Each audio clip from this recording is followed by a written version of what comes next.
Hear me? Okay. What's up, y'all? Welcome to the Carlotta Chatwood Show. I'm Carlotta. I don't know if y'all heard me early, but yes, I'm doing a quick show today. I always say a quick show. It never is a quick show. I don't even know why I say that. Okay, but I saw something. I said, okay, in the middle of, y'all.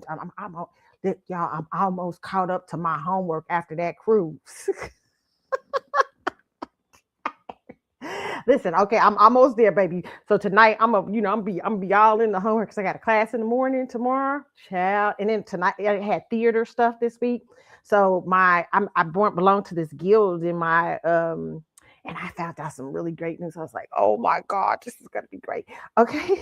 But I belong to this guild, theater guild, and so I do a lot of like doing different work for the theater when I can. And so I've been ushering. I ushered last night. I was house manager at my own school, so I'm just like, this is like a busy time. Plus, I'm trying to catch up for all my theater stuff. So it's crazy. I'm having a crazy time. Okay, like I was like, why did I choose to do this shit at 50 some years old? It's crazy. Okay, but let me tell y'all this. Yesterday, I know for those of you who have listened to my show for a long time when it was on Blog Talk, and right now this is really not. I don't know if I really consider this a show. This is just my daily chats and stuff. I just still branded under the Carlotta Chatwood Show.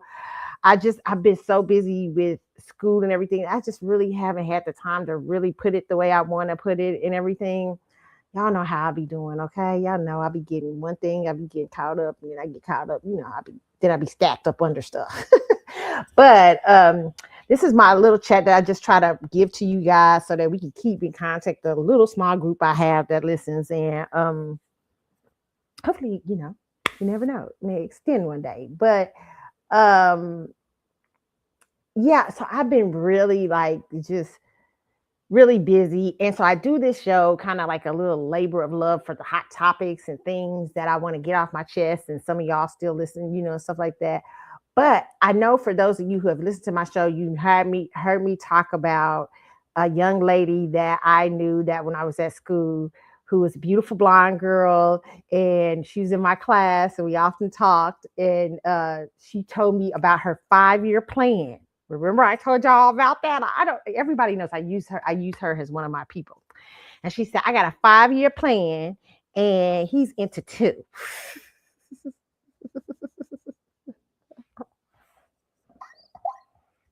And I was like, he in trouble because she's a beautiful girl, right? So I go into my theater yesterday to do work, and there's this girl there, and I'm going, because her hair is different. And I say, I know you. And she's like, I know you too. And I said, because it's been a couple years, and I'm like, maybe it's been 3. And I'm looking, and I said, what's your name? And she said, she gives me her name. And I said, you know who I am? And then she said, oh, because I have, the long break. She's like, I didn't even recognize you. Oh my God, Keisha. So we hug and everything. And I'm like, oh, girl, I said, I don't know how many times I've used our discussions on my podcast. And she said, I said, so she's talking. So we talk for a little bit, and we don't. So I go and do go kind of get my area ready because we have theater people coming in. We have a show that night, and I go to her, and she's talking. We get to talking, and she's talking about her boyfriend. And I'm like, is it the same boyfriend? And she's like, no. She said, but she ran to do something real quick, and she comes back and she says, okay, I was really thinking I was about to be so embarrassed because I was like, did I tell her about how all I wanted to marry him and everything like that? I said, no, it's quite the opposite. And she said, I remembered. And then she said, oh my God. She said, I said, remember I told you I use you in conversations and stuff? I said, our discussions. She said, yes. I said, girl, I am so proud of you. She said, I said, how long did it take to get rid of it? She said, not much longer after. And she has really like up. I mean, the guy she got now, oof, well, she, when Beyonce say, let me upgrade you. I don't never again. Well, she's like, switch your necktie, purple lay. Oh, she got upgraded. And I told her, she said, I said, as a theater girl, you need to upgrade. She said, who are you telling? But I was super proud of her. And what she was telling me, I still have a plan. I still keep a plan. Okay. I am that girl. I don't play with my time. And so it made me think of today why to have this topic about why being a pick me never works. And I don't mean for you girls to be mean or to be about the money, even though I believe in certain types of hypergamous. I believe in hypergamy. I believe women are naturally hypergamous. But I don't think you should be hypergamous when it comes to your health, your uh, uh, someone uh, being violent or abusive. I don't also think you should be. I mean, you should. What I mean is, you shouldn't pick a lifestyle over somebody being kind. I mean, you know what I'm saying? You shouldn't pick a lifestyle regardless of people not having kindness. Even though I joke on here, I used to joke all the time about Diddy and the 250 down. But yeah, I still want we gotta have some common sense. You don't want to pick people who are abusive, people who are mean, people who are crazy. You know what I'm saying? That won't make you enjoying a lifestyle. You won't even enjoy the lifestyle because you're too busy trying to stop all the craziness going on with you. Okay, so that's not what I'm saying. But I do believe that women have to have standards and values. It's so important to have them. Growing up, I had sometimes standards and values, but a lot of times, I think when I got in bad relationships, there were a couple of things going on. Um, I really had a great environment. It wasn't perfect, but my grandparents really, really, I always say give them love because they really, really protected me a lot. And sometimes, even as a younger girl, growing up in that kind of situation, I still think I was like, everybody would think I was being too goody two shoes. I was too this and that. And those type of things would cause me to get into crazy stuff. I would give a guy a chance that I shouldn't have gave a chance, or I would date a guy that I shouldn't, because everybody's like, oh, you think you're perfect. And then I learned later on that's not the thing. Yeah, I learned that there's a lot of people that hated that who I was, and hated my standards and everything like that. So I had to learn to no, this is the standard and this is this. But there were times, because I learned, I thrived in nice girlness, that I would be a pick me.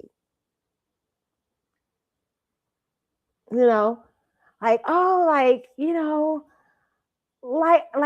I do all the extra, try to be like, oh, I'd be the person, even though, I don't know, I don't know. I had some pick me-isms because I always got complaints from the guys that I would get serious with. I was detached. I'm Scorpio.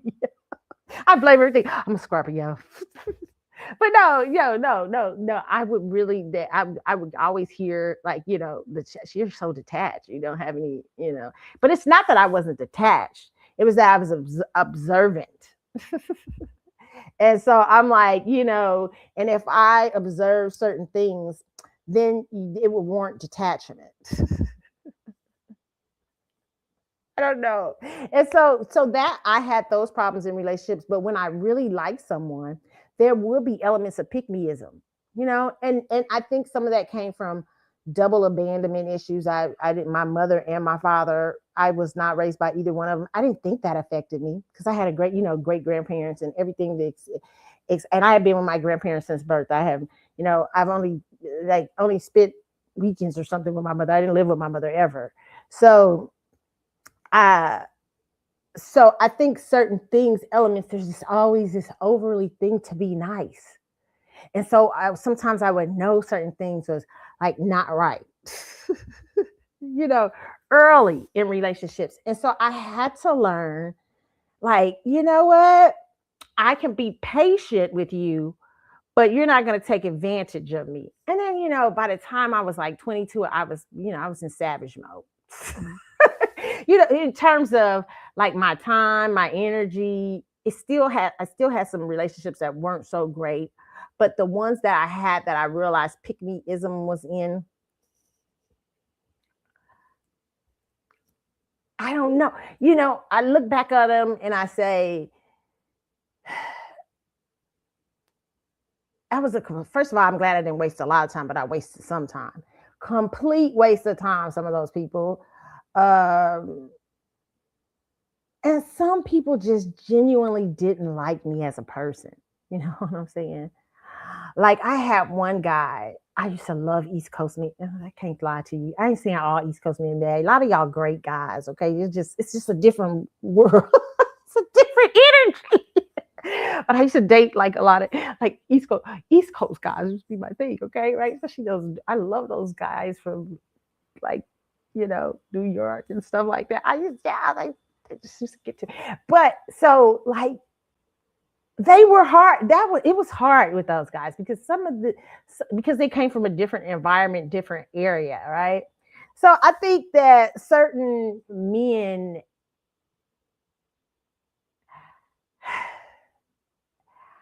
I look at it now as the era of too nice. And I remember I had one particular guy who just did not like me.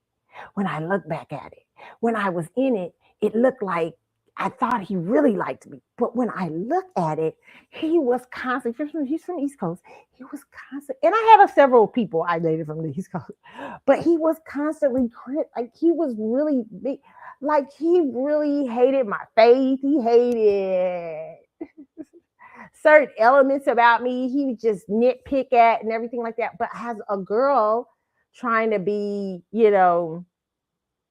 oh, chosen, I was young and I just wasn't seeing it. And I remember I went to visit him one time.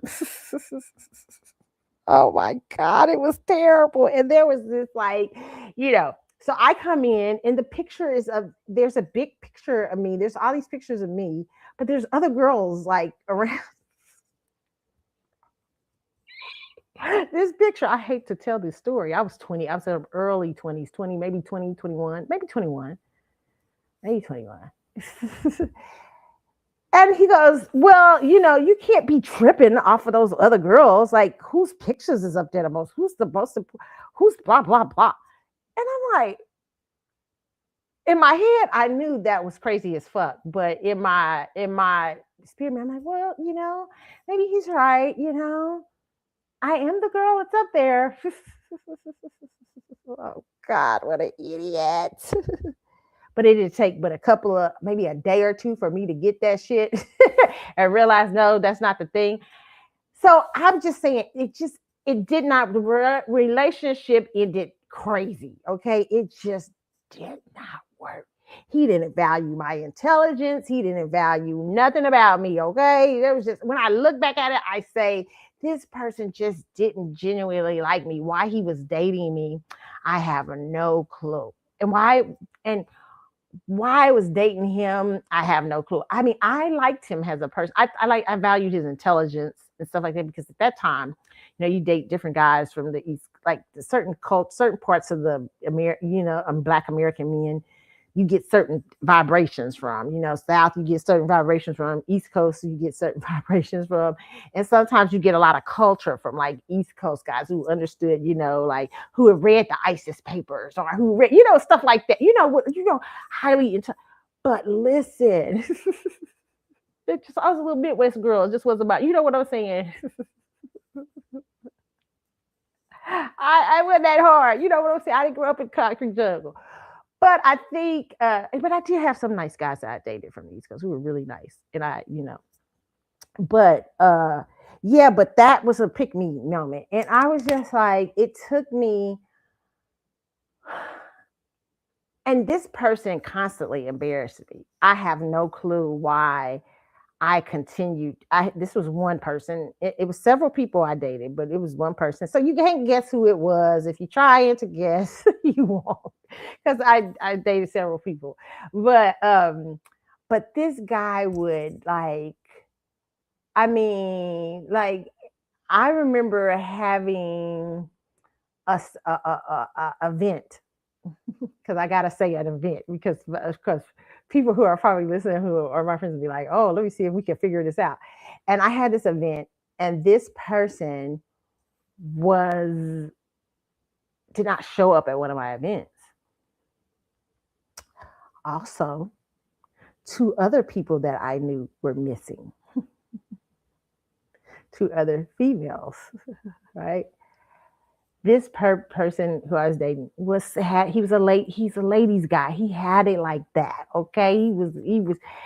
And nobody, people weren't blind to that idea that I was dating him. And I often would get with ladies guys. I don't know what the deal was back in those days. But uh uh a woman, well, I won't say ladies men, I say womanizers. Okay. And so this particular guy, and so I was always known as the, nice girl. Oh, you know, men like to have me as, back in those, when in my early 20s, the main girl. That's not a good title. No way. That means you take the most. But so this particular event, I noticed these two people were missing. I noticed they were missing. And so my head was like, okay, now I'm young. I'm very young, okay, and I'm really believing, oh, okay, I don't want to be so hard. I'm trying to be Miss Nice Girl. One of my friends comes in, and during this event that I'm having, and she says, I just heard a story that I think you should hear. And I go, what's the story? And she says, you know why such and such is not here, and your two blah blah blah blah blah. And I'm like, no. And she says, well, I hear they're all together. And I'm like, what? And she says, okay, girl, you're gonna be slow to get it. I still was, right? One of my guy friends, a couple of days later, who, listen, I always had great male friends. My male friends loved me, like, in a way past, like, they didn't look at me just as like a girl, because I grew up with a lot of guys, and stuff like that. So they would always look at me like as a little sister. And he said to me, didn't such and such tell you what we saw when we were out, because they were on their way to the event? And I said, no. And he said, let me tell you what happened. He said, your boy had a threesome with these two people. I was like, what? I was so shocked, because at that time, I think it was my first time. Probably I was so young that ever understanding. Like, I understood what threesomes were, but I didn't know that people really did that. And I was like, what? So I think I was more shocked by the threesome, not shocked by him. And so he's like, you gotta let this person is way above your thing. You're not that type of girl. You're not gonna be playing around that kind of mess and all that stuff like that. Man, this person swore to me after that, three more people came and confirmed that. Okay. And I knew this person, the two people who first told me, would not lie to me, right? This person swore up and down, oh no, they're mistaken. They're mistaken. They're blah blah blah blah blah blah blah blah blah blah blah blah blah. I break it off. But I'm sad about breaking it off. I'm like, but I'm not really sad. What I realized when I look back, I wasn't really sad about losing him. It's more the embarrassment, like, of, oh my God, like, I'm so stupid, you know what I'm saying? So, but I didn't realize that at the time. So he comes back maybe a year or so later, flowers, all this stuff, crap. And I date him again. Oh my God, what was I thinking? I'll just say this ends in complete disaster. But one of the girls eventually told me the truth. Okay, they did. And what I realized is, okay, you know what? No need to be a pick me to you. Well, it ends in brutal fashion. It ends, what did it end in me doing? I was brutal at the end. I was like, did not take the person back. Dated one of his friends just to be mean. I was young. Oh, I was savage. It was savage. It was savage that one of my friends thought, girl, I hope he doesn't stalk you because this is ridiculous. Like, yeah, I really went. I was just, I completely stopped being a nice girl. And I learned that being a pick me wasn't the best thing. It was just not the really smart thing to do. And it means, and I also realized after that, I didn't have to be brutal either. But being yourself is the best method for anything, ladies. Okay, for young ladies out there, I'm gonna tell you, and you can have old pick me's. Okay, and we getting relationships out here in these older streets, and it just is sometimes certain men certain men. When you have men who are let me just say this to a lot of ladies. I don't know really how to put this. There are certain men that it doesn't mean they're the best of the litter and all that. I'm not saying that, but there are certain men who are wanted, but they don't create an energy of competition around them, right? You got to realize when a man is setting up an energy of competition with several women, men do this for entertainment. Not all men, but some men. There are certain men who could have a lot of women, but they don't like the drama. They don't like all that. It takes away from their and it's not about looks either. It's certain men who just got it going on in their finances, their mental stability and everything, and they could have a lot of women regardless of how they look or regardless of what you think. I got one friend back in the day who was a big guy. Okay. And he was handsome though. He was a big guy, handsome, dressed his butt off, everything. But he used to do a lot of background music work. He was a recording artist and stuff like that. Just a cold guy, right? He had girls out the wazoo liking him. Okay. But he didn't want the drama. He'd be like, nah, girl, I ain't got time for that. I got so much going on. I got this going on. I got that. I'm very stable. I like to keep my life stable. I like to keep certain things. There's certain, I date from time to time, but I'm not gonna put people in that kind of thing. Then I've had guy friends who have been playboys who definitely used to put women in that. I told y'all about my friend who was beautiful. Let me tell you. Oh, what I talk about beautiful. He is gorgeous, right? I always told you a story that he used to try to get me dated. I was like, because I understood what it was, okay? But he used to keep he set women up for kind. I used to always argue with him about that. I said, "What are you doing?" He'd be like, "I don't really like." I said, "Well, then why you got him like competing like that? Why you setting him up for like that?" Because he was so beautiful and he has so many options, right? He even the options that he knew were no-goes. Like he still set them up in the competition phase. He still had them one jumping over the roof trying to get him, one trying to call him every day, and he'd be playing games. I'd be like, really? Like, really? And even I had one from my job. And I told her not to. I was like, I don't want to be in it. I didn't want to be in it because I knew what was going to happen. And I was like, listen, he really is not there yet. You know what I'm saying? He just wasn't. He wasn't. He's a beautiful man, but just never was. He claimed to be there like that. That's one of the reasons he claimed to hang around me. We were great friends, but he really wanted a relationship. And I was just like, no, I don't trust it because I see how you move. Like you move crazy. Like you move in a set. Like you got all these women jumping over hoops. And he was setting up. And so what would you be? You would just be the highest one on the totem pole doing the pick-me-isms. And it was a lot of pick-me girls like begging this man to pick them because he had a great job. He traveled, lots of money. It wasn't just his looks, okay? He looked good. He was fine. But he had a lot of other things going on too, right? But he constantly put women in a phase of competition.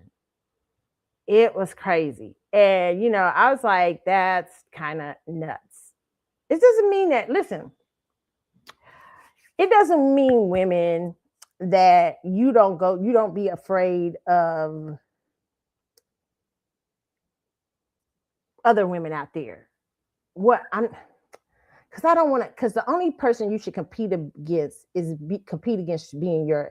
You should only compete with is yourself, being your best phase of self, being your best. Now, other women can encourage. You can see other women like, damn, I know I can get better. You know what I'm saying? But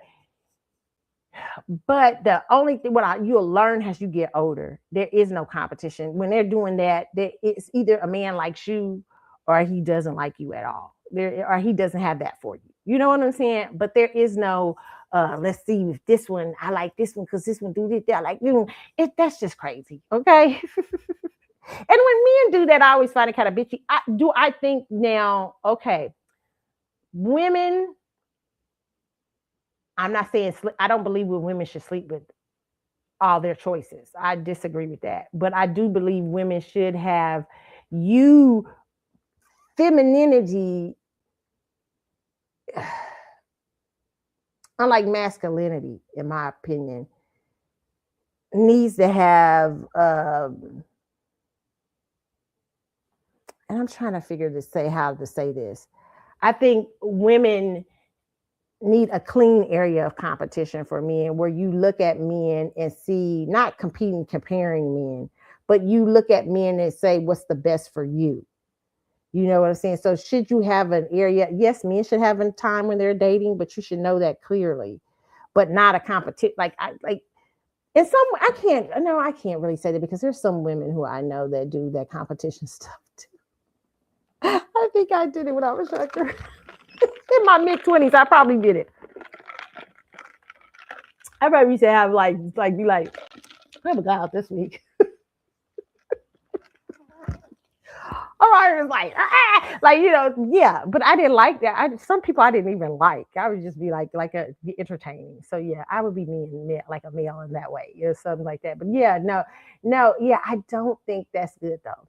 I really think if you don't like the people that you don't like, eliminate right away. And there shouldn't be any competition, because nobody really, there should be an understanding that, yes, I'm dating, but you don't need to know the other girl. You don't need, I mean, if you guys are if everybody's dating, just dating and nothing serious, and you have a certain time frame to see if you like each other and stuff like that. But you shouldn't know about the other female. When you start knowing about the other females and all that, and other men and all that, know there's some competition getting ready to be set up in the building, okay? And I can't say that for everything, because there's some people who are coming out of relationships, like I can't say marriage, relationships and all these different things, and they're sometimes they overlap in relationships. I don't know if that's good or not, but that happens, okay? But when I'm talking about and that's somewhere another topic for another day, but pick-meism is just constantly trying to mold yourself to what this man likes. Mold yourself to not letting the man know who you are, but being constantly trying to adjust to him. Constantly trying to say, please pick me, please choose me. And no other thing have I seen this on than Gina Hunn. I just saw this today and I was like, oh my God, what is she doing? But she's young.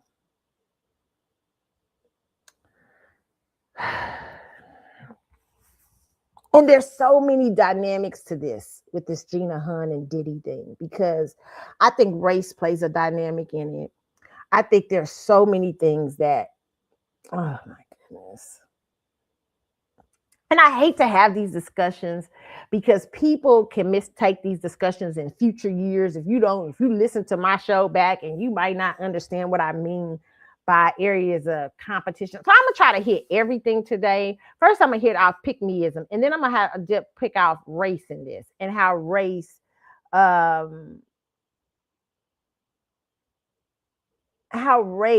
can cause certain dynamics in relationships and stuff like that.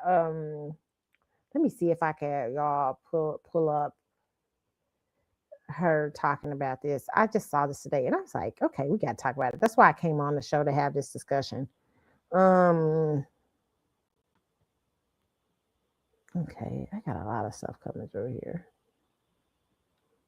Okay, I'll do goodness. I got so many.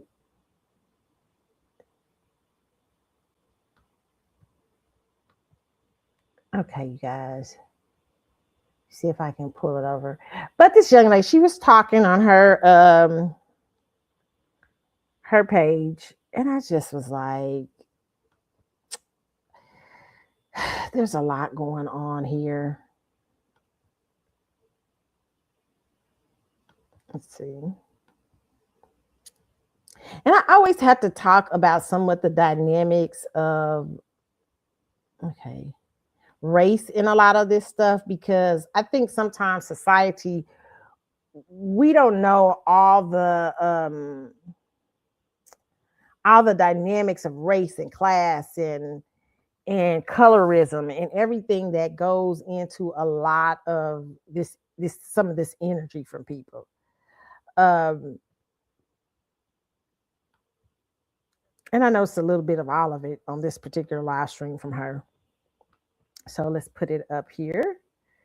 Okay. Gina Hunn, it says, this is from the Shade Room. It says, in a surface clip, Gina Hunn speaks on her relationship with Diddy and explains why she didn't testify in court. She also shared her thoughts on Cassie, and also spoke about dislike for Young Miami. Uh, they say it's unclear when this took place, okay? But I know she ended up back in the news because I think there's something going on with her in Young Miami or something like that.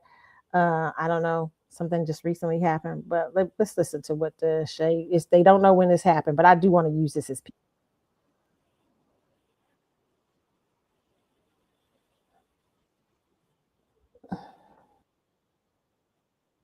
How I felt, I was writing down my feelings because I thought maybe if I just write down, I would just release it and not hold on to my thoughts and feelings. Um, didn't really work. He don't give a. So I said, okay, bet I'm gonna do an interview. I really did it just to like show him, to like tell him that how much he was hurting me and for him to stop. And guess what? It worked. It finally worked. I got his attention and he stopped. I've never been to therapy because, oh, actually, I did try therapy. I tried therapy and I think, I don't know what it was. I thought, let me just be fully honest, right? With the therapist. So I told the therapist XYZ, and I told the therapist who um who it was, and the things she was saying, it just made me feel like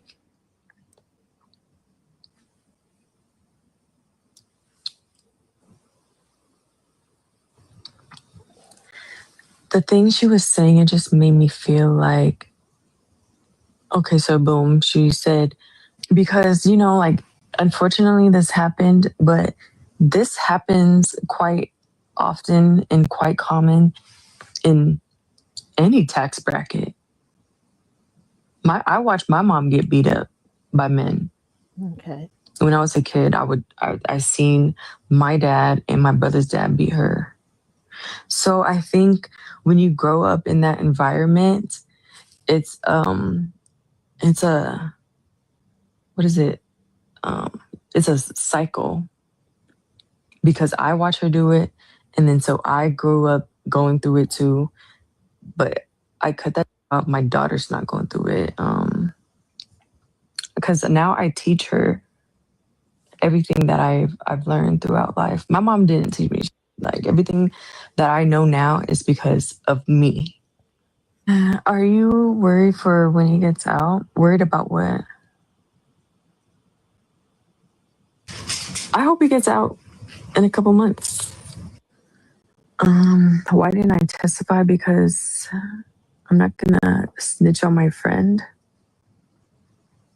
Is that okay? Is it okay that I didn't snitch on my friend? I'm not sure. I think his mom probably did whoop his ass. I think she did.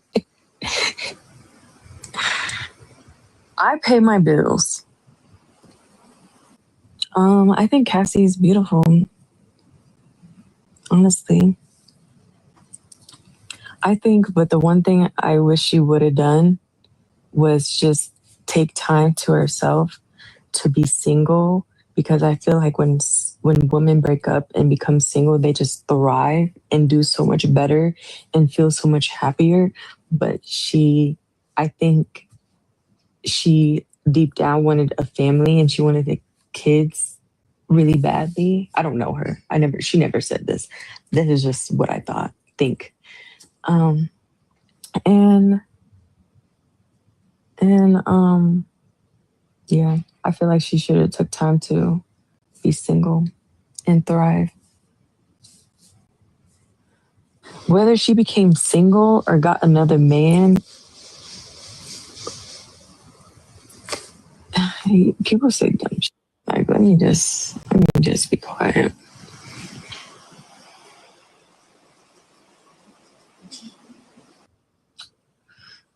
There was beef because she came for me. I don't know what her beef is with me, but she came for me. I wasn't even thinking about her. I know they're just so mad. Like they wish they was in my spot. Like they wish they was calling daddy. What? Young Miami, she could literally suck my. No, I don't fuck with that either. Like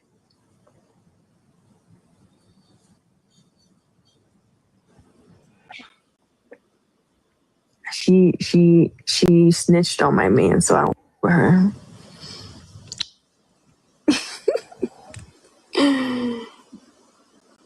Yeah, be mad. I just ignore them because honestly, it doesn't bother me none because they don't even know what they're talking about. So I I try to express to him. Oh, Lord Jesus. Oh, my God. It's so much in this right here, child. I don't care when it was written. They don't know when she did it, but we can still learn the lessons. First of all, I want to just talk about the dynamics of race that play in this, okay? Because I know that she got out. Everybody had smoke for Young Miami. And Diddy had made it a thing the last few years of going with exoticals, Asians, everything. And a lot of times there's a lot of racial elements going on here because Black women sometimes, especially Black American women, but Black women all throughout the diaspora have been branded a certain way. Not beautiful, not this, not that, not this, ghetto. Yes, and we Black American women, we get it twice, I think, as much as anyone in the diaspora. I think the fallout for the diaspora comes because of what Americanism, the racism from Americanism in the Western world that went out throughout the world, right? And a lot of times, because we were also the images of Blackness, because we were from a superpower, we were also the images. Sometimes they put crazy images out there of us. And Black women are always, because of the issues and the dynamics with race, we are always considered the least. Even though we know that ain't true. Especially Black American women. I know growing up, listen here, I was so proud. And I think this is in all certain parts of the diaspora. I see this in all certain people, but I really believe Black Americanism, especially the ways how we are in our communities and stuff like that. Black women were often made to be tough because of all the things that we went through. And I can't say enough about how proud I am of certain women that came before me, certain women in their strength to survive the optics of America and to survive and raise families and children. And it's not easy. You know what I'm saying? And then, you're not only just considered sometimes the least in your least racial wise, but the least in your tribe, because a lot of people hate on Black Americans. They do. So it'd be like Black American women, especially. Even now, you can see it in certain parts of like modeling world and stuff like that. Let me just say this. And why you say I'm talking about this after Gina Hunn? Because I believe a lot of Black men subscribe to colorism. Not all, but especially a lot of Black celebrity men. And what Diddy was doing, in my personal opinion, was trying to set up some sort of little competition phase. Listen, the women in his life that Diddy really, in my personal opinion, that I see on the forefront when I look at Diddy, not that Diddy was Diddy didn't seem great at all as a relationship person. But when I see people that he heavily invested in across the board, it was what's her name? The first one. I don't even know if I can say the first one. The Justin's mom, because it was so short a period of time. But I think they were living together or something like that. Okay, so I have to say it was Young Miami and Kim Porter. I know the little love mom. There's an Asian lady that's loves the baby's mama, but sometimes I think some women think that they thrive in secrecy. That makes you better. No, Young Miami was getting a lot of stuff. Maybe even more than Kim, I think. You know what I'm saying? She's an Aquarius. She's a water bearer. I was not surprised about that. What I think in the racial dynamics does, because a lot of these women, what happens is a lot of exotic women, a lot of biracials, and this is not for everybody. I'm not talking, please do not write me and be like, you're trying to say, I'm not saying that, but a lot of women who are considered the European standard beauties, or they have some Europeanness to them, even if you're Asian. A lot of times these are women, I've talked about this, that Black males mistake themselves for being the most wanted group of men. I say I don't know about that, because when you go into the dynamics and the hierarchies of some of these races, a lot of these young people, these women aren't being picked or chosen because they can't get the top echelon of males in their group.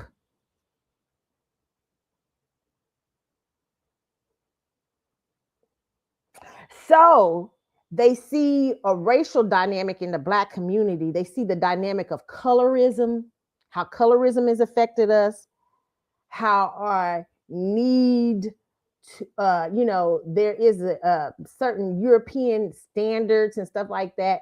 And I'm not talking about hair. Black men, I think you are completely off when you talk about hair and weave. I think you've missed the mark. I think Black men missed the complete mark, because other people have made billion-dollar industries off of what a Black woman created. And to me, in my personal opinion, it's sidebar, because Black women were trying to survive in everything, and with their hair and everything. And now it's turned into something else. We ain't got no problems with our hair. We wear our hair every kind of way, but Black women have become artists at how they wear their hair, their looks, their different things. Black women can be anything, any time of the day they choose to be, anytime. Maybe it started off as us trying to ground ourselves in a European culture, but baby, we turned that stuff around. And I wish Black men, instead of, not all Black men, because some Black men get it, but some Black men, instead of trying to talk crap and come on your shows and do all these different things, you would have caught the mark of that billion-dollar industry and said, dang. Because now it's not Black women that just, it never has been Black women that just wear weaves and wigs and all that stuff. We just made it popular. They were wearing weaves and wigs, white women, in the 50s and 40s and 30s. And today they still do it. The Kardashians wear weaves. You only notice it on Black women. You only talk stuff about Black women. Black women have created Black American women at that, because it was the Black American woman who started extensions, and we've created something out of our pain, out of our trauma, how they tried to traumatize us and get us. We created a different type of standard. We created a different type of standard for ourselves that was able to be wrapped up and sold. And many people have gotten in on it, except for us. So down in Black women, for their creative strives and trying to survive in a world that was rejecting them. I say to any man who does that, fuck you, okay? Because Black women it's been too tough, too hard. You know what I'm saying? And I think Black women have the right to do whatever they want on their canvas, because most women, a lot of people copy off of them anyway, you know? But going back to the European standards of things, I think that a lot of the men have fallen for the idea of European beauty standards and European ideas. And so they think, oh, they go get these women, and these women think they are directly in competition with Black women.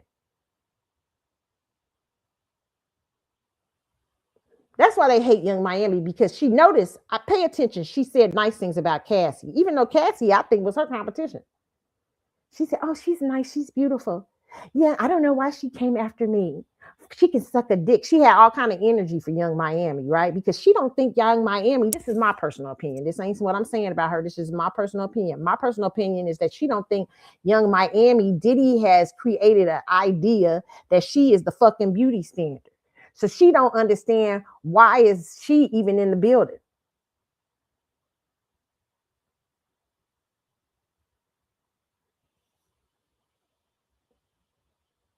But let me tell you something about Young Miami. Shit.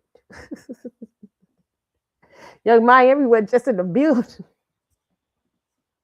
Young Miami had a TV show. Young Miami had all you exoticals didn't even get. Young Miami wasn't even exotic. Young Miami got her a TV show, and you can say, "Oh, she was already select." Whatever you can say, bullshit. She wasn't that. What's them thing? Act out. What's their name? What's the girl's name? I forget the girl's name. City Girls wasn't that big. No, he helped her stand. He helped her. Not that he listen. I'm not saying, and she didn't have to go through half of the shit that them went through. So, in her words, and she was able to hustle out a TV show, allegedly a $250,000 a month allowance. They was hating. Because what I think, a lot of times these women think, and I have been in these situations when I was younger and I didn't understand the dynamic of it. But a lot of these women think that Black men, you have to be careful of this too. You got to start checking your own.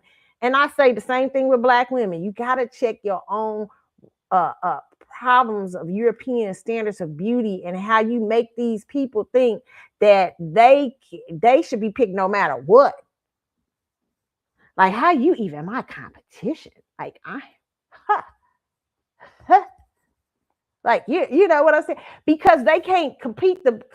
Understand, a lot of those women can't compete in their own world. So they come over to the Black world where they know there's an issue of colorism and racism, and they try to take advantage and move in that. So they can be the number one girls in the Black American world. Oh, we can be even and that's why a lot of them are allowed to carry racist ideas. Men too. I was just seeing a white man the other day on something telling Black women don't think they the standard nothing. A lot of them is crappy too, or something like that. I saw that, but that's a whole nother thing. Okay, what I am saying to you guys is that you have to understand that these racial and class dynamics exist, and that a lot of these women are not the standard in their own groups. And a lot of you men are making them like there's some sort of standard in this group. And a lot of times they're not the standard because they have bad attitudes. They don't come from such good back. It's a lot of stuff going on there. And you Black men don't ask no questions. And so, because it's a lot of time, not all Black men, some Black men, you get it because you're so enthralled by looks. I mean, these ideas of European looks, European standards, certain things and stuff like that. And you think that makes them better, and they think that makes them better. And I believe that is, I don't know how she's thinking she was that with Young Miami, because Young Miami was over there cleaning up. She ain't had to do half that shit. She wasn't, she said she wasn't getting hit on. She said she didn't do no freak off.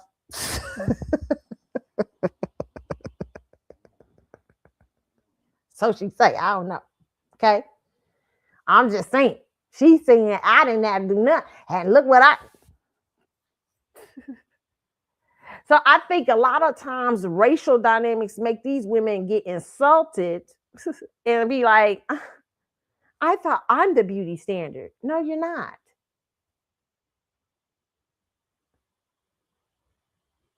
And so a lot of times you've been just rejected from your own group and you're trying to come over to another group that you know has extensive problems when it comes to racial dynamics. Just like I talk about people going over to Dominican Republic, and it's not just black men in different places throughout the world trying to take advantage of economics where women are poor, don't have a lot, and they come over there and and the society is different, and they try to make it look like they are a certain way and take advantage of these groups. Same thing. Okay, so that's the first thing I want to say about that. Okay, she didn't have no smoke for Cassie, but she got all kind of smoke for Young Miami. Okay, which I didn't like. All right. Next thing I'll say is talk about being pick meism. You talking about a pick me? He is, of course, you write them letters and he not responding. You know why? Because he sees that at any time, at any moment, first of all, Diddy ain't learned the lessons of pick meism right now. That why he's in jail. He's in jail because he first of all, he wasn't a good person. He was abusive. But he also had a bunch of pick me's. I'll do anything, just pick me. I'll get my ass whooped. I'll get pissed on. I will get whatever, daddy. Daddy love, daddy. Just pick me. Like she said, and I needed him to stop hurting me. So I needed to get his attention. I don't believe you needed him to stop hurting you. All you had to do for him to stop hurting you was stop going to him. You went on, allegedly was Tasha K, because you wanted attention.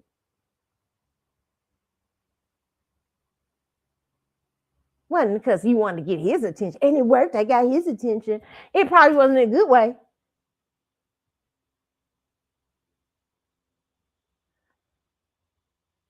I swear, let me just say something to Diddy. If somebody get this ever to Diddy, if you are messing with these type of chicks still while you up in jail, if you letting Gina even get, I wish she had to go through 20. I'd be always thankful for her not going to the whatever. But you think, listen here, and she only did that because she still want access to you. This woman would turn, in my personal opinion, will turn on you in 5 seconds if she could. If you still dealing with this kind of shit, you might deserve being there longer. I mean, come on.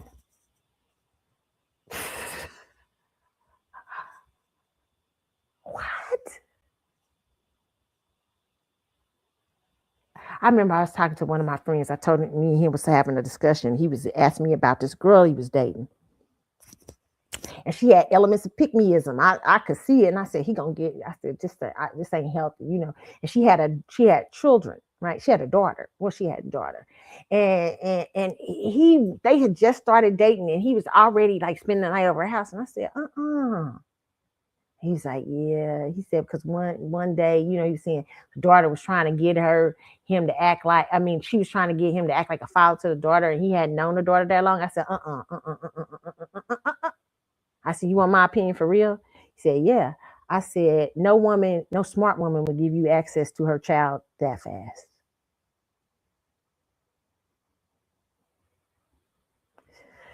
He's like, yeah.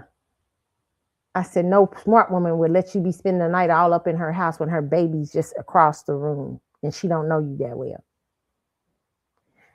Like men, sometimes the desperation of women, you thinking, oh, this is a good thing. I even had the same thing with a friend of mine's, older, one of her older children, her son, and we were talking, and I said, listen, baby, because he was dating some girl, and I said, what's gonna happen is you're gonna end up with a baby.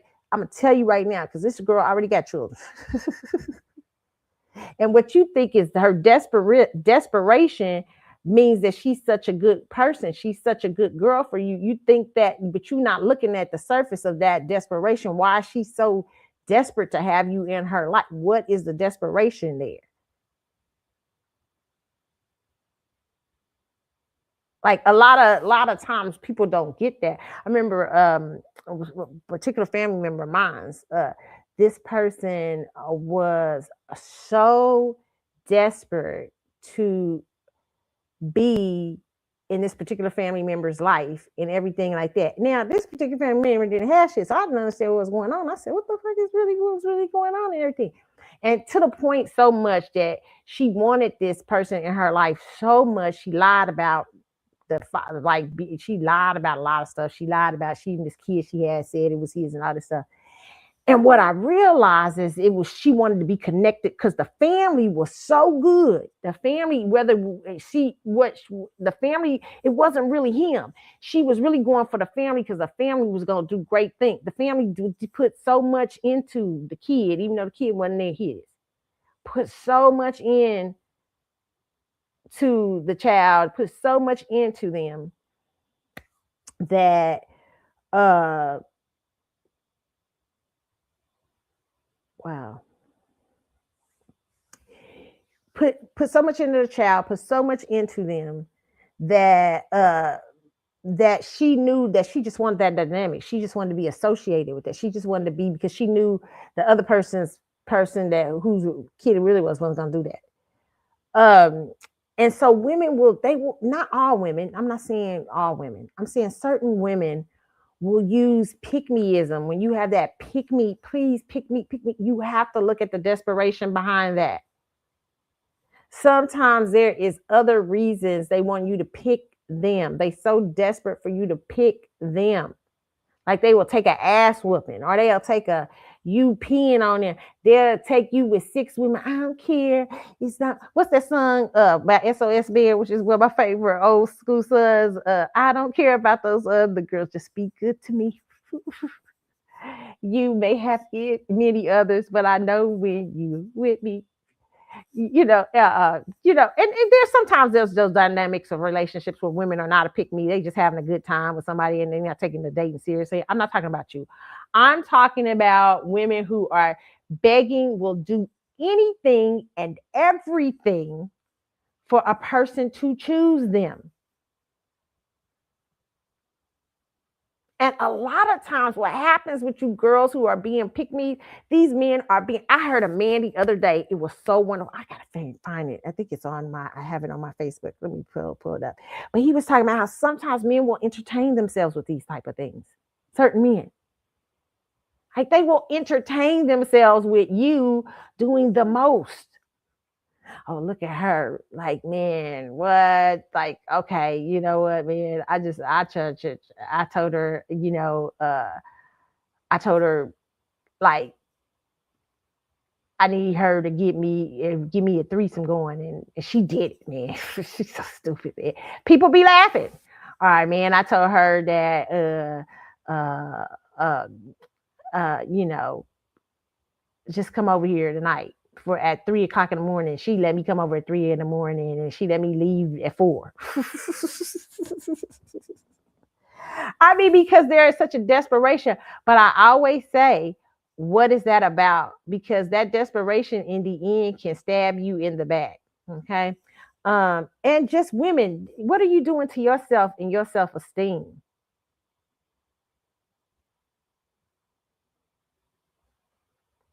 That you would do anything and everything to be picked. I think with the case of Gina Hun, I think Gina has gotten an experience with a lot of black men probably in the industry that made her think that she was super beautiful, but in her own culture she doesn't have that same experience, right?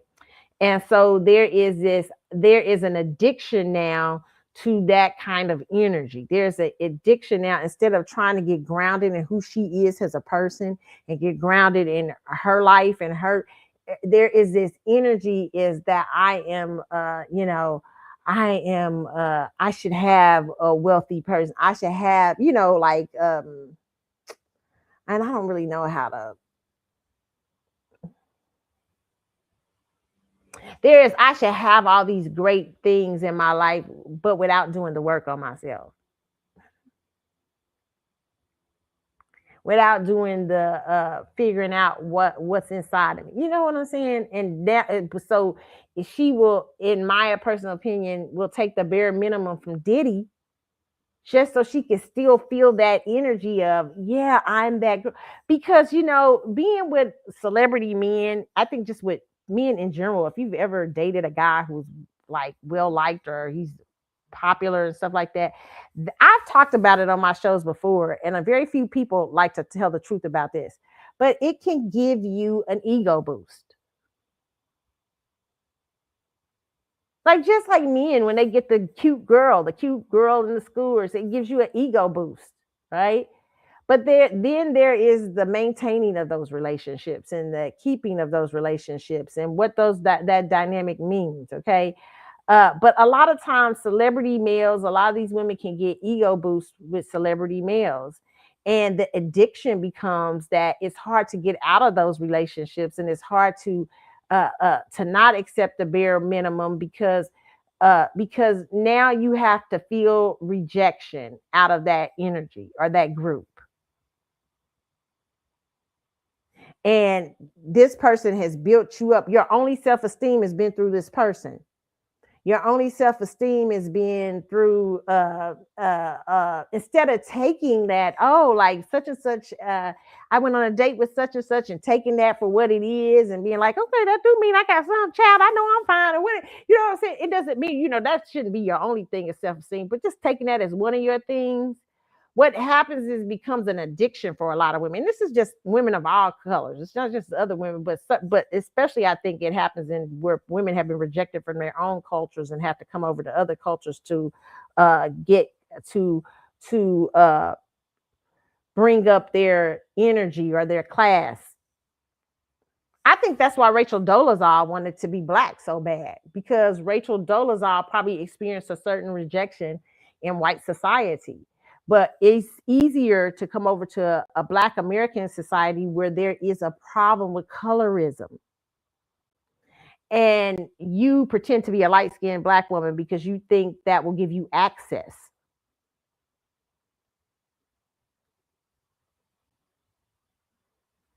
So many racial dynamics we don't look at. I mean, so many things that to me should be even studied. But so I think with girls like Gina, she's dealing with the addiction of of I want a relationship.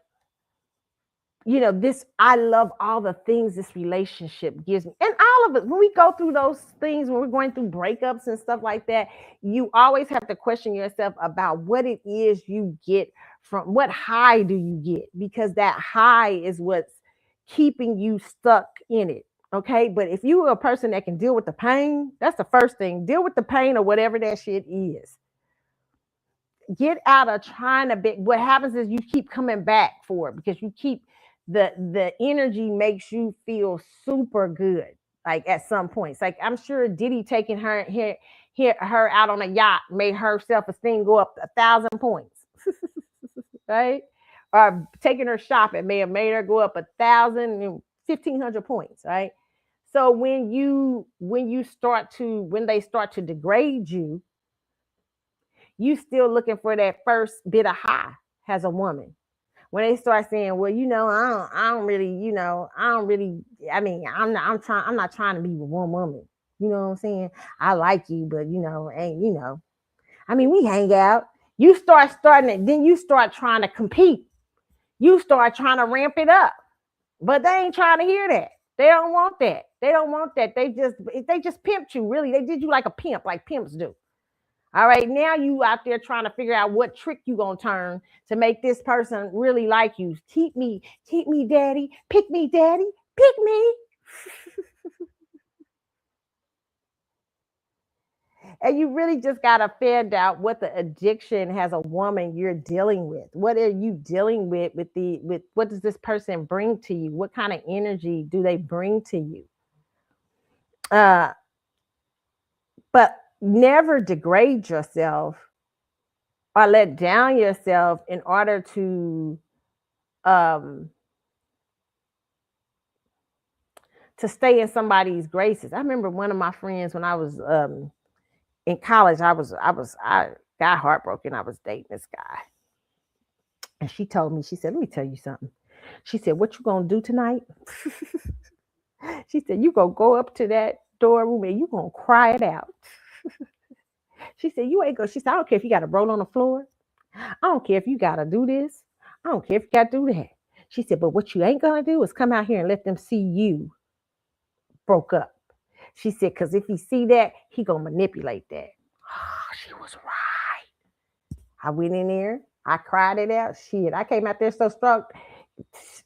He was like, what? You know, but I mean, he was really trying to be like, yes, and I still felt the pain of it, but I didn't let that break me down. I had already did whatever I did. I already focused on it. Sometimes you need to focus on that pain. You don't need to come on lives and be like, well, see, I asked him, I wrote him letters like she doing. She just looking, trying to get his attention still. Like, fuck that, fuck him.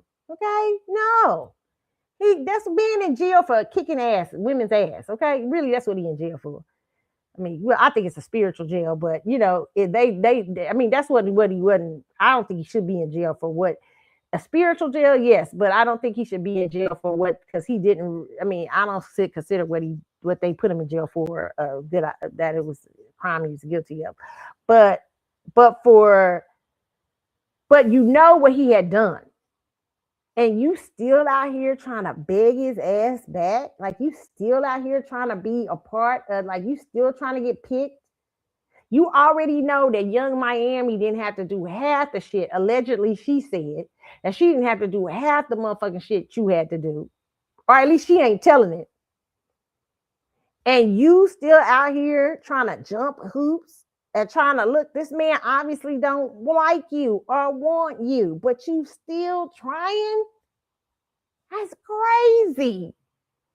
But it's a part of addiction that women have with certain men. And you gotta break it, girls. You can't let somebody do you like this. Do not, when the moment you start feeling less than yourself, the one time a motherfucker try to make you jump a hoop, like no. And where it feels degrading.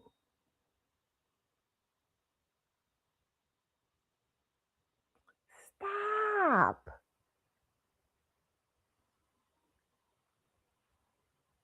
Your self-esteem is not, listen, it is not only locked up in that world or his world.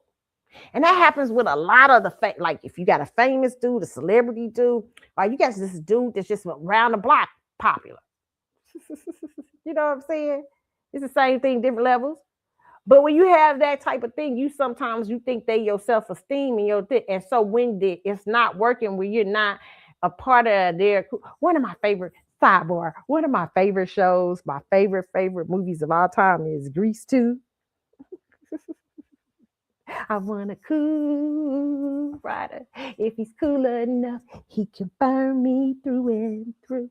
Oh, if it takes forever. I used to love with Michelle Pfeiffer. Grease 1 was not my shit. It was Grease 2. Did I wait forever? Not an ordinary guy.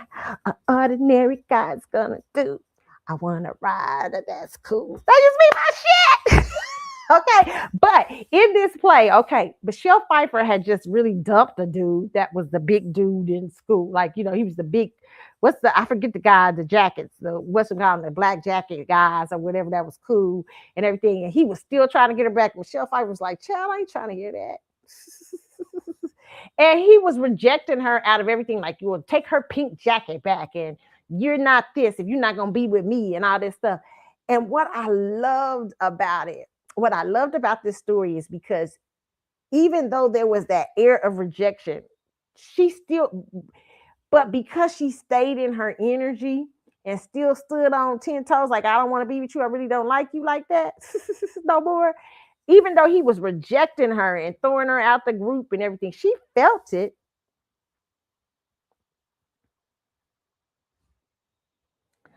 But hold on, you guys. Let me see something. She felt that rejection. Hold on. I saw something here. I'm just like, what the heck? Okay. Okay, yeah. But she felt that rejection, but she didn't let that mess her up so bad that she like, okay, I'm not gonna be as popular because I'm not with this guy. uh I can't hang around my same friends or whatever else. But she let that ground her more in trying to get, maybe let me establish myself. Like she tried to, like when she met the guy who she didn't know was the cool rider, and he was trying to tutor her and stuff like that. She started trying to really ground herself in her schoolwork and stuff like that. Well, that's what I loved about this. What I loved about that story is, instead of letting the rejection come on her to pull her back in that situation, instead she said, I'm gonna go 10 toes down in it. Yes, I feel your rejection. Yes, I know, but it is what it is. It's what I decided, and I'm going to be in it. And she didn't let that coldness from the group mess her up. And so that's what a lot of you young ladies, a lot of women in those type of situations have a problem with. Suddenly you're not on the yacht no more. I love this. I heard Brian McKnight's ex-wife talk about this. She said, it was a very powerful statement. She said, I may not have my infinity pool anymore, and I love my infinity pool.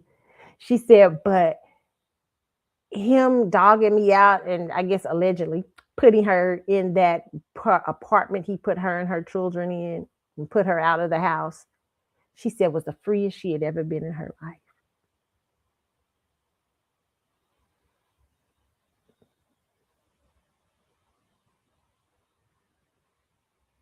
Y'all, some of y'all women won't get that. That's strong. That's powerful. She didn't let the rejection of, like, can you imagine going from a big old mansion, your man's number one on the radio, all these things and stuff like that. And you go from, he one day you come home from your visiting your family, and he's like, his family say to you, his people say to you, he wants you to go down to this townhouse. Like you used to infinity pools and everything. That most women would be, that would destroy them. In some women, not, I can't say most, a lot, some women. But this woman, not that she wasn't hurt, but she's like, I'm not gonna let your rejection make you jump. I'm not gonna jump through no more hoops for you.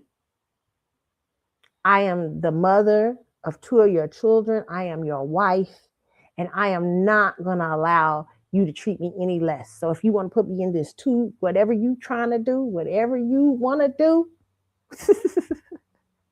I ain't doing it. Now, I've already done enough. I've already jumped through enough hoops, but I shouldn't be jumping through hoops for that. Okay? So what I would say to the Gina Huns of the world, stop jumping through hoops for trying to be accepted, trying to be up there in somebody's Diddy shit wasn't that great. Diddy's ass was running around. I mean, it might have been fun. I ain't gonna lie. It's probably nice to go out on a yacht every now and then and shit. Well, get your ass go on a cruise and shit and sit on the deck. And imagine you on a yacht. But don't do anything to degrade yourself to keep a lifestyle. I see so many of these girls. It's so many of them beautiful, super beautiful. And they look like a ring. They got a little ring. They got a little it's like they doing it over and over again. They do the same thing. They just like in a ring. I see it a lot in the entertainment world. They'll do a little. I saw what's her name on crying last week. What was that little girl? India, I forget her name. Her family had a good reality show on. I forget that girl's name. India, beautiful girl. Her whole family's beautiful though. That family, if y'all the India, I forget the girl, her little light girl, but her family had a reality show that was better than the Kardashians to me. All of the girls, every last one of them, beautiful, 50, without, they didn't have no plastic surgery at the time, 50,000 times more beautiful than the Kardashians. I'm not. And y'all, they didn't, it just didn't do as well because you can't, black people, it's something about, we can't sell heroism. Like, all right, I digress. But she was crying the other week because she said she let so many people take advantage of her. And what I would probably say is probably to maintain that energy, that place where you're at. You connected that to your self-esteem. It's just like when my spiritual mom, I'm one of my spiritual moms, but my spirit, I have my big spiritual mom, who's my big spiritual. I would say one of my the spiritual big sisters. Let me say that because I don't like anybody sharing that title with her. But my spiritual big sister said to me, "Why are you, when I was young, because I was going through a relationship, so attracted to lights? There's something to that, but you got to understand how to use it because you don't want to become addicted to nothing." The rejection feeling is real when you've been rejected or when you've been hurt. It's a real feeling. I felt it for this young lady, even though I know some racial dynamics going on there. I felt it for her. But the thing is to get healing, because otherwise you'll start looking crazy. You'll start jumping over hoops for people and things just to maintain a certain energy or maintain a lifestyle or not get the rejection, not feel that pain of rejection. It's okay. That ain't saying, it's only saying something about you for him, but it ain't saying about who you are. Like it might not work for him, but it worked for somebody else. You move on. And it may hurt. Love hurt. Shit, love hurt. Shit, when you love something, you love the wrong thing, it fucking hurts. I'm a Scorpio. I know that. Okay. I try to tell you pick me girls this. Okay. I'm a Scorpio. We Scorpios, we will give people chances. Scorpios, we observe you. We sitting there, we trying to, because what we trying to do is we trying to see, is it worth what I'm about to, is this worth the love I'm about to give out?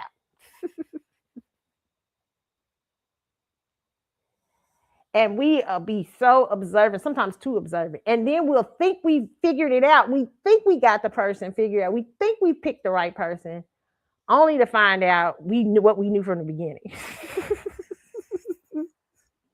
Like we knew from the beginning they was an ass, but we like, okay, we're gonna give you a chance to prove that you're not no asshole. But everything from the beginning was telling you this is an asshole. Just run, Scorpio, this way. You know. But I see a little kindness. No, this is an asshole. A lot of you women, you ain't even Scorpio, you said the other signs and stuff, but Scorpios really know. We really need to be knowing from the beginning. But for a lot of you girls knew. You already knew. You knew it was a trick bag. You knew. And you've been turning flips in on yourself to keep these people. Okay, you already knew. And some people ain't bad people. It's just, sometimes it's just not working out. But don't turn yourself inside out for somebody. Don't be a pick-me. Don't change your thoughts and your opinions or who you are at the core and your value system for somebody who doesn't give a shit about your values. Don't ever change your value system. Everything's got a price. Name your price ahead of time. Like, hey, I want to be in a good relationship, but this is what it will not cost me. It will not cost me my sanity. It will not cost me an ass whooping. It will not start being and have those values and maintain them. And maintain them no matter who it is. Shit. I don't care if it's Lenny Kravitz up in the building. But, you know what I'm saying, Lenny? My standards is my standards. I know shit. I like this house in Paris. This is nice. We have a good time. That's just my little fantasy. Okay, but if you're going to treat me like shit, oh no. I ain't doing that just so I can stand it. You gotta maintain. You can't be a pick me girl.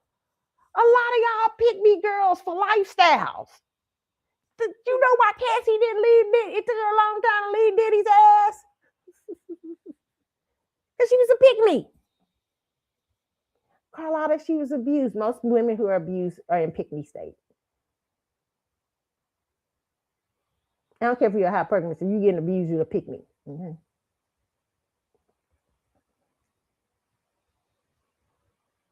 No, true. Most women who will accept anything to be near somebody or be this and that will accept you know. But because you've linked your self-esteem to this, or you've linked your greatness or your great no. Don't do that. Don't do that to yourself. And we do this as older women too. Don't do it as an older woman. You sure ain't got time for that. You ain't got time to be no pick me if you over the age of 35. And I ain't saying it like the what's the men? What's the men? Manospheres. I'm talking about we just don't got time to play. Cause we at a different point and stage in our life. And ain't no time to be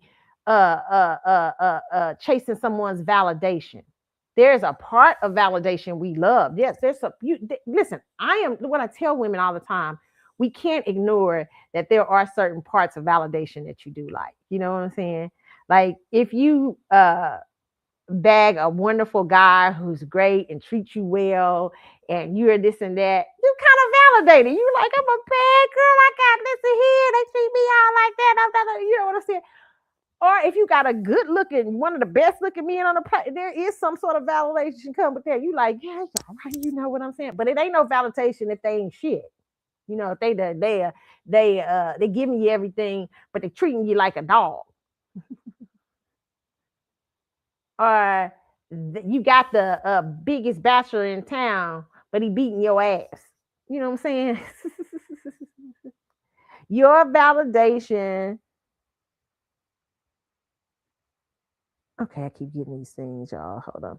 Okay, your validation shouldn't cost you your shouldn't cost you and let me see the right word for that. Your validation shouldn't cost you your integrity. It shouldn't cost you your humanity. It shouldn't cost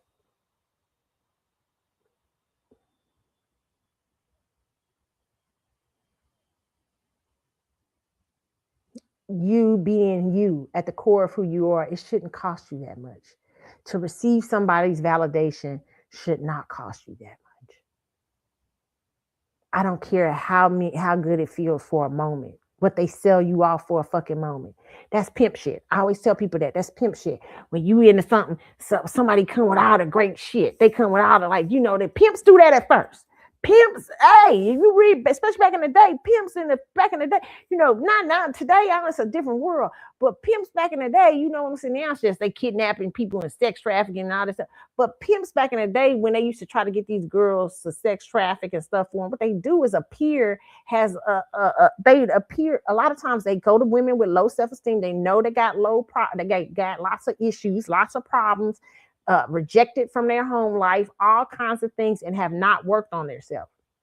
And so what they come in is a knight in shining armor because this is something those women have never felt before. They know that. So they come in and they give these women clothes they've never had, nice things they never had. That's the first phase of it. Back in the day, they used to do this old school pimps, right? First phase is talking to you, getting your ear. Second phase is the gifts and all that stuff. And then the third phase is the sex. And then the fourth phase is the trick. You done got all this stuff. You addicted to it. You like, oh my God.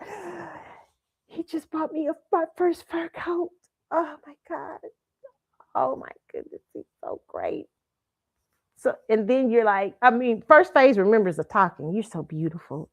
Has anybody ever told you how beautiful you are? You're so this and that. And women we love to hear that. We love to hear beautiful compliments and stuff, right? Then the next phase is, oh, let's go out. Then you're getting grand gestures. There's nothing wrong with grand gestures. I'm not saying all men that do grand gestures are pimps. Okay, that's not what I'm saying.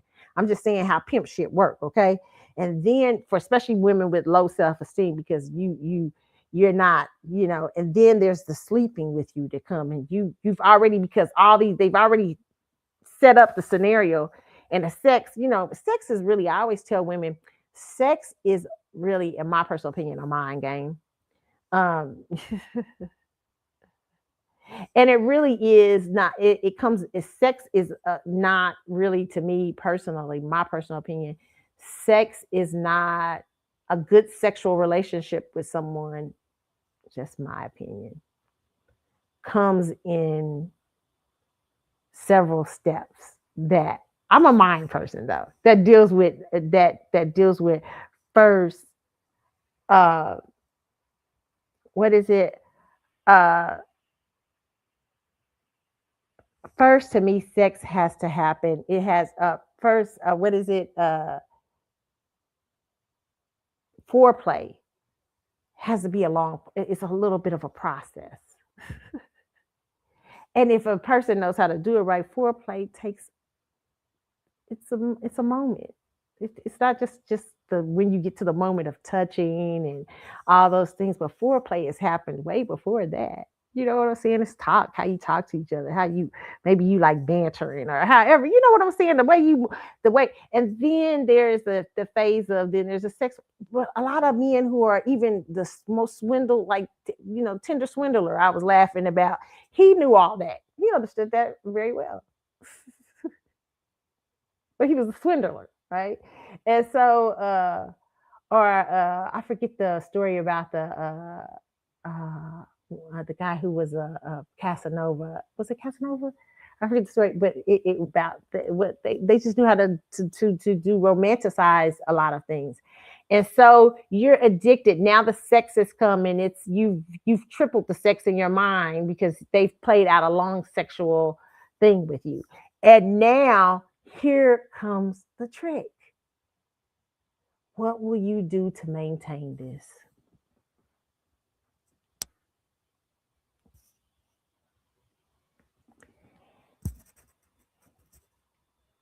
And nobody who really loves you will ask you to degrade yourself for that.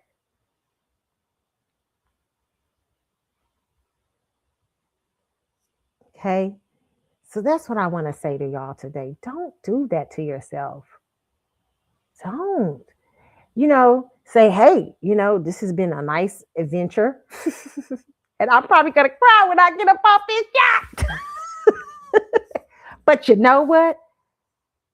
I like me too much to start jumping over hoops, to start doing crazy stuff just to be in your presence. Nah, you can't piss on me. That's not how I go. I don't get pissed on. You know what I'm saying? No, this ain't no threesome, baby, because I'm enough. I don't know. Can you just handle me? What? I don't think so. This ain't no swingers party. This is not how I go. You know what I'm saying? I'm just saying whatever your thing is, degrading. Now, some of y'all might like swingers and threesomes. I ain't dogging y'all. That's if you like them, then go for it. Man, don't name my business. Okay. I'm just saying for some women, they don't want to do that, but they end up doing things because they're trying to keep people. And they're trying to stay in that energy of all these things they've gotten that they've never gotten.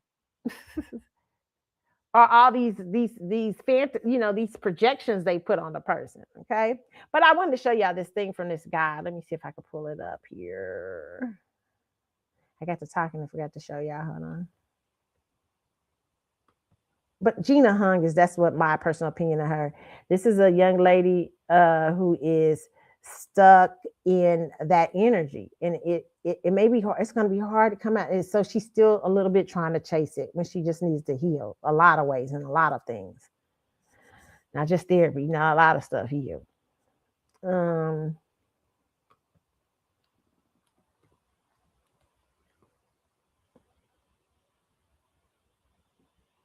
let's see, y'all.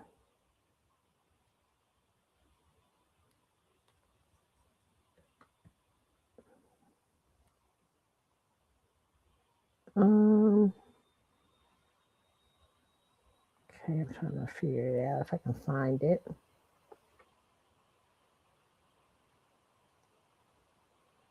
Yeah, I got so much.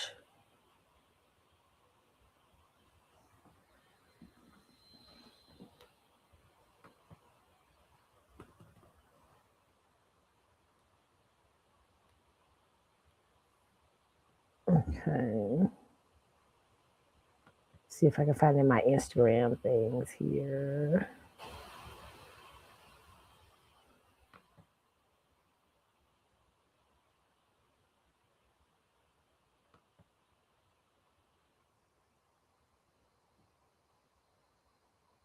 Mhm.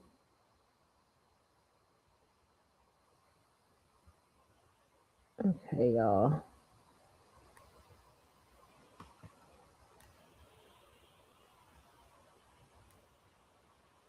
Okay, this is from Dr. Grind Lab. Okay, remember anything I use on here fair use, but I would want to tell you what he. I just want to play what he said. Um, I'm just gonna play a little segment of what he said, but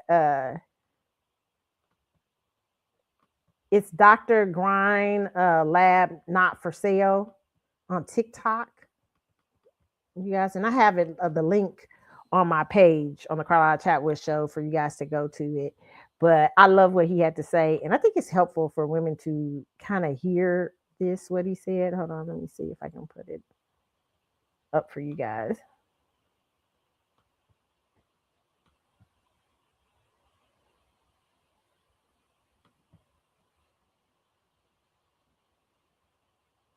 Okay, I don't think I have it up yet. Oh, so hold on.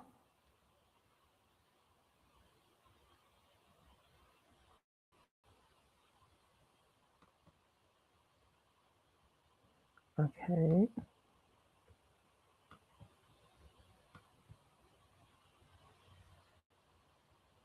Okay, we got the sound on. Hold on.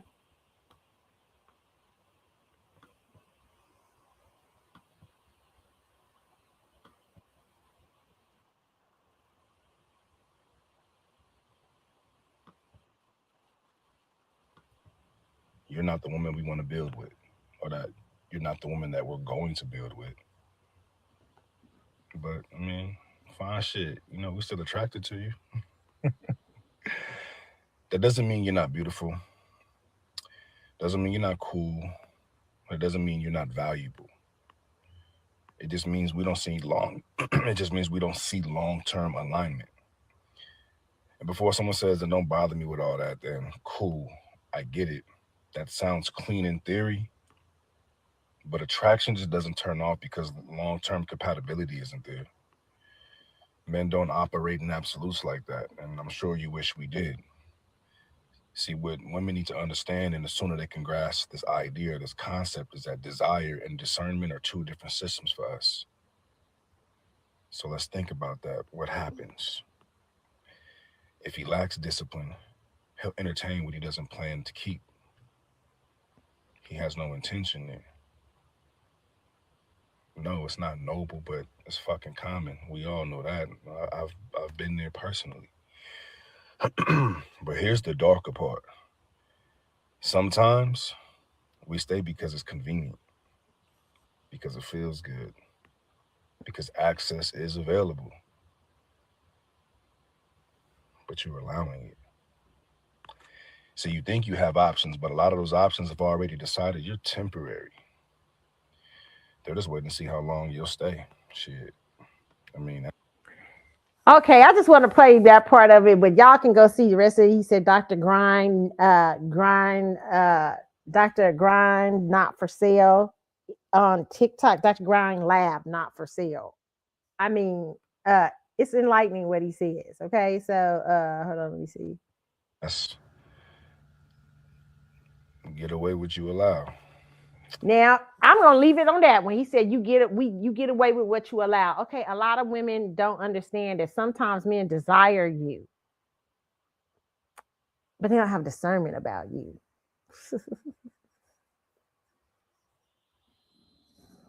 Oh, let me say that. I love what he said because he said you can't mistake desire for discernment.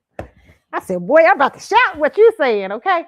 You cannot mistake. Listen, there are so many. I have been in like situations back in the day where people desired me, but they didn't just. I loved it because what's her name? Lady London spoke about this. How some people and men will marry you with this. Men will marry you. Men will marry you for entertainment. Listen here, you got this. Way you got to know how people value the system of marriage.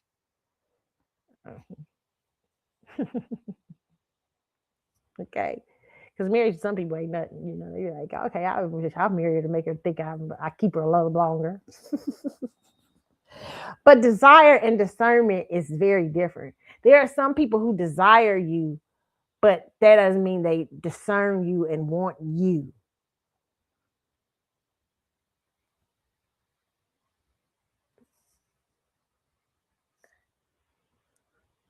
That's a lot, ladies, to handle, right? What he said. Like, and he said, men are play. Like, he said, they'll stay because it's attraction's attraction.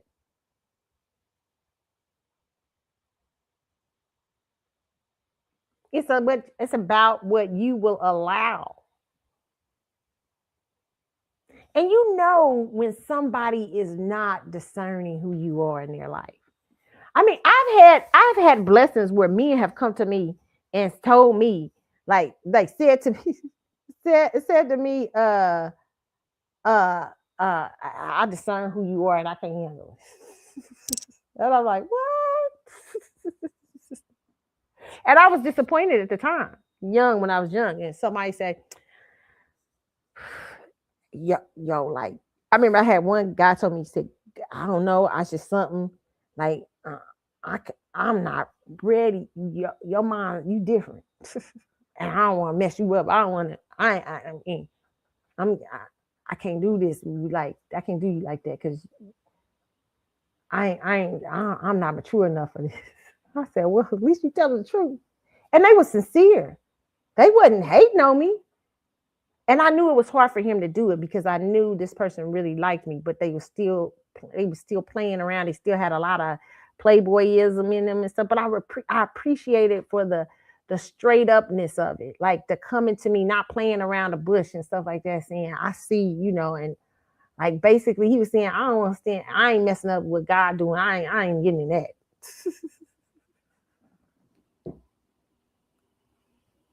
And I hadn't even mentioned nothing, churchy to him or nothing.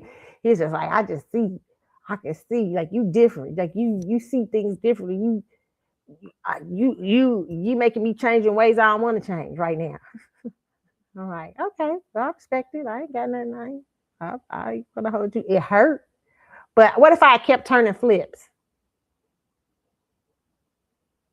You know what I'm saying, ladies? What if you had kept running? I kept running around here telling he gonna eventually dog me out eventually. He telling me already. I ain't ready. I had to respect it. I said, all right, because by that time I was at a mature age. Well, not mature age, but I was at an age where I understood that men didn't come to you with that kind of thing, and they weren't. They didn't mean what they were saying. I understood that if a man is telling you, if somebody's telling you who they are at that point, believe them. Hey, when somebody comes to you say, I don't think I'm good enough for you, you gotta be like, you might be right. Because if you can't believe it, I can't make you believe it. You know what I'm saying? Like, I can't make you believe it, and I guess I wanted to have this show because I wanted to encourage you young ladies, and especially after seeing that young lady last night, and I talked about her and seeing her results and seeing how she's changed her life. And she said the guy is still in the same place. And this is a guy she had been with for a minute, So listen, and sometimes it's just not the person's not bad or something, but sometimes you're just not meant, you don't work with that in that phase, Because we were laughing, and I remember last night I was joking with her, and I said, well, what if he wins a lottery or something like that? She said, well, he still be the same person, lottery or not. And she said, and I wasn't meant to be with you. You wouldn't. She said, I wasn't meant to be with you for that. She said, congratulations. I thought it was, and that told me how grounded she was at in her decision. Like that wouldn't even change that, because because she was talking about a 5-year plan, but she was saying how she wanted somebody with drive and that was committed to their goals and all that stuff. That's what she told me years ago. And she said, I'm still that way. Like, winning a bunch of money doesn't change that. We started laughing. I said, you're right, stuff like that. But that, that is powerful. She had a value system, and she stuck with her value system. So I really have to say to young women to stay grounded. First of all, create a value system. Some of y'all ain't even got no value system. Some of y'all just out here dating and don't have no standards. You just out here dating anything and doing everything. Create a value system and a standard for yourself. And if you haven't had a proper upbringing or a proper raising, go and get help. Go get some. First of all, your first value system should be to go get some therapy if you need therapy. If you have not healed from childhood trauma, hurt, pain, that should be your first value system, that I need to clear up all this stuff going on with me. That should be your first commitment to healing yourself. Okay. The next thing is then figuring out what you value, what's important for you to have. And sometimes we have to go through relationship struggles, marriages, bad relationships, not so good marriage, and everything to figure that what our structure, what our value system is. But I say you can figure that beforehand, okay? And you should, especially before you date, so that everybody can't be stringing you every which way. If you know that you don't like somebody that don't like, they go away and they breadcrumb you, and breadcrumbing is not my thing. You say breadcrumbing is not my thing, then stick to that. If somebody's like, hey, you know what? He call you every 3 months and you like, yeah, yo, I can't. I'm not into that. I can't build a relationship with somebody call me every 3 months. Oh, we're friends. We're cool. Hey, guy, I understand who you are. Yes, you're my friend. But no, or I won't even be friends. You know what I'm saying? But create your standard.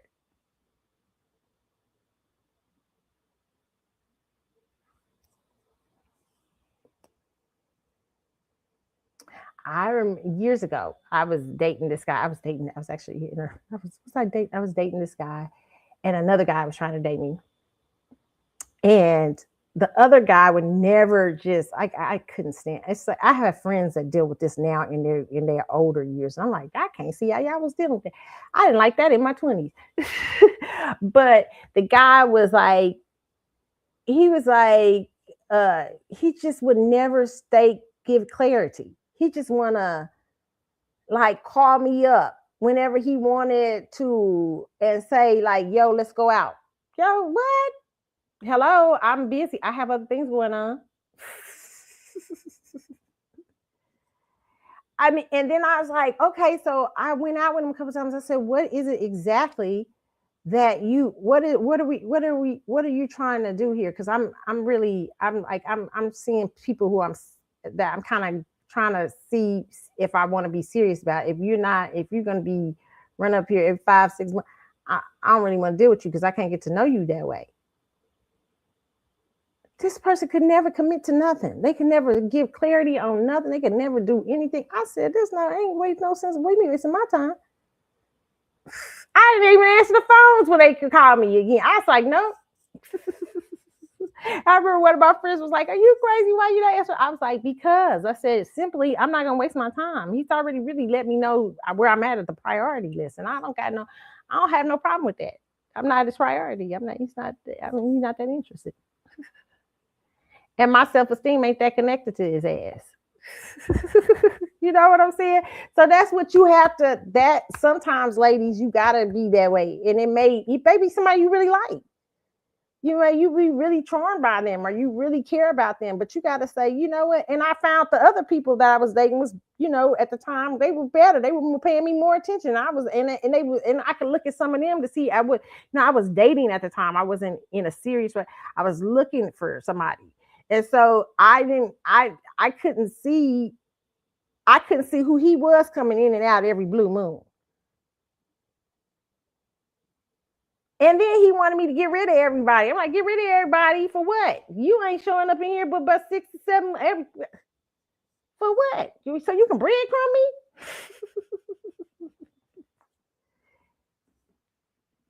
Like, he wasn't even said. I said, I'm dating right now. Okay. Instead, he couldn't even come in a date. He couldn't even, but he was trying to get me to eliminate me. I'm like, how you gonna be trying to get somebody to eliminate somebody and you ain't even showing up? Like, seriously, are you serious? I'm not wasting my time. And then I start to eliminate when I'm doing it, and then you don't be God. You ain't like, but by then I had a standard, and the standard is you gotta show up. You ain't showing up, and you ain't showing nobody who you are. You ain't even showing up a friendship. What the hell? What you think you coming for? You ain't in this. You ain't in the run. You ain't in this at all. We ain't dating. Are you seriously? Like, I'll see you as a friend, but I can't think of you as being in a serious running or being in a serious relationship with me, because you're not even taking it seriously. So, young ladies, you have to start, not just young ladies, old women, we got to set standards. You have to set standards, even for your spouses. I don't know. The old women used to tell me back in the day, baby, you always keep the porch light on. The porch light don't ever go off. That's what some old women told me. They didn't tell me. They said, this porch light don't ever go off just because you're married. Because you always you got to stay gorgeous for your husband. You got to stay gorgeous for this. You don't ever turn out. Because you turn out the porch light, you letting somebody know that people might take advantage of that. Your standard of how you take care of yourself is a standard that stays even when you get in a relationship. And when you let that standard go down, it's not good.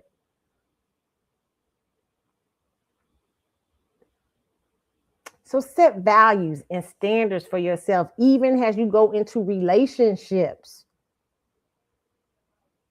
Committed relationships, marriages, whatever you do, okay? But don't let nobody have you flipping over and turning flips and everything, and they not really serious. They just on there to play and see if you gonna do it. That's what I thought this dude was. I thought he's like, let me see how far I can take it. Like, I even heard a story recently about a woman. Okay. I need to disguise it. Let me disguise the story. So y'all will be guessing. But I heard a story about a woman who is like in her late 50s. At the time, she might have been in her mid 50s or something like that. But a man, she was married, and marriage wasn't so good, wasn't a happy one. Okay. And there's no excuse, but I tell y'all the real on this damn show. We don't be playing no games. When I tell y'all these stories, I tell y'all real life shit and scenarios. Okay. Even if I disguise them a little bit, some of my people be calling me, telling me, did you describe me? I be saying, you can't feel yourself in these stories because I change certain dynamics so people can't see themselves. Okay. But because I like to use stories. But this particular woman was not happy, situation she was going through. And so here comes this dynamic, wealthy person trying to take her and get, in her space and everything like that. She really liked the person and everything like that. And this woman was considering leaving her situation. Okay. This other person, like I said, I think I told the story on here before. They never was committed. They never could tell her what the real deal was. They never could do this and that and this and that. And they just never could do. No, they just was full of shit. They just was sleeping with her, really. And when they said, well, you just gotta make the decision to go. And so when she decided to make the decision to go, you know what he did? He said, I don't want no commitment. I'm like, what? And stuff like that. I mean, it was horrible.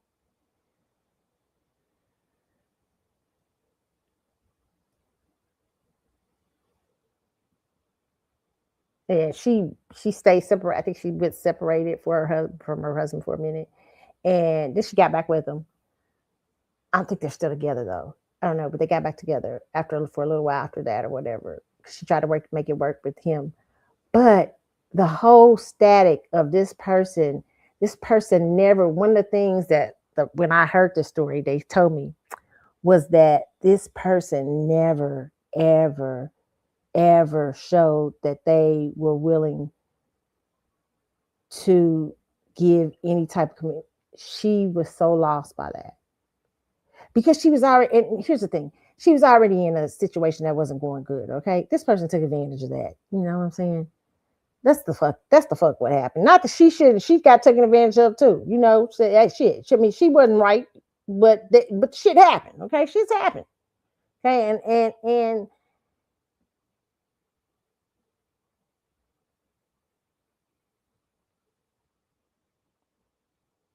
this woman to this day still turns flips trying to get that man.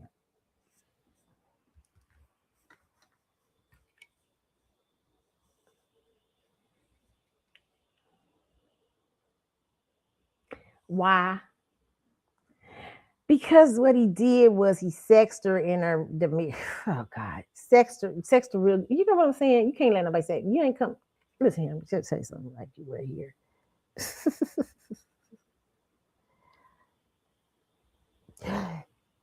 I just want to say I don't know how to say this because y'all be getting mad when I give out advice like this. When I try to give everybody advice in different scenarios in their life, and some of them ain't so great scenarios in your life. But if a woman came to me with this bullshit that I heard, what would I say to her? I say, first the fuck off. Everything got a price. You coming in here offering me a whirlwind romance, but how the fuck I got a lot of fuck to lose. What the fuck are you offering in return of me risking my time? Who are you? What do you really want here? That's what she should have asked. What do you really want here? Because I'm already in mess. What the fuck are you really want?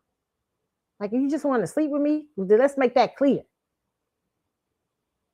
But if you're going to try to trick me into a relationship, she got to trick this woman. And listen, let me tell you something, okay? I know some men out there going, damn, because men hate that. Men like to cheat, but men don't like to hear about women cheating. Okay? But there are women that happen. I mean, but she had a really bad situation going on. She really not a great marriage, okay? But that still wasn't no excuse. She still let this motherfucker come in here and trick her. And make her rush to her decision. He really made her rush. I didn't even tell that part. And he tried to make her rush to a decision to leave. He tried to make her rush to a decision. Like, I'm not gonna put it. It was bullshit. The whole thing was bullshit. He just wanted to sleep with her, really. He just wanted to keep sleeping with her. But he was not interested in the commitment with her. And it was so sad because she really realized that when the motherfucker she had left.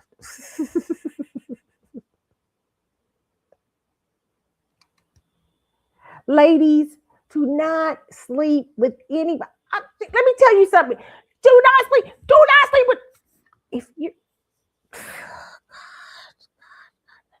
I know temptation happens. I understand the stay in time. Shit goes down. Shit happens and shit. I try not to be as judgmental anymore. I mean, I don't. Even if I don't, certain scenarios as humans we don't like. Okay, but listen, let's use wisdom here.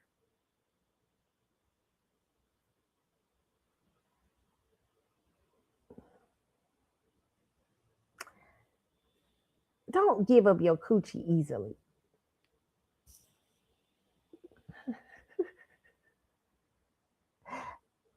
tell women this. Understand the scenarios, like what's playing out. Like if you don't sit to watch them for a minute, a lot of women get caught up. Men get caught. Men sometimes are just men just sleep with women sometime in their relationships because they not happy, but they really don't like the person they sleep with. Women, it takes a lot. Usually it does. When women are nowadays, it's a different. But when women cheat nowadays, really, they really might got some feelings. Okay, most women, not all women. There's some women out here don't give a shit. Okay, but most women do. Okay, I would just tell you have to use wisdom in every situation. Don't get yourself in intimacy until you understand what is going on with anyone. Don't risk certain things until that person has allowed you some sort of clarity. And then make the decision. Don't get no messy mess. I always tell people I hate mess. You know what I'm saying? Like if you got somebody you got some attraction going on and you in another situation, whatever. Oh shit. I'm just trying to tell y'all the truth. Don't do don't be like Jada. Just let Jada be a lady. Don't get in an entanglement. It's already an entanglement. If you got somebody you liking somebody. But if you got to understand where a person's at. And then, if you make the decision, where am I at in my life? Do I want to not be in the relationship anymore? Do I need to get out of this? Yes, you do. Okay.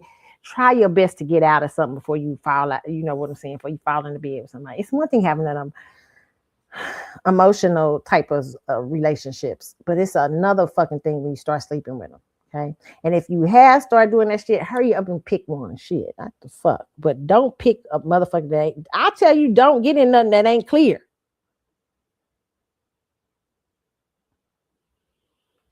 And this woman did that. She got herself and she was already in a mess, but she got herself in something that wasn't clear.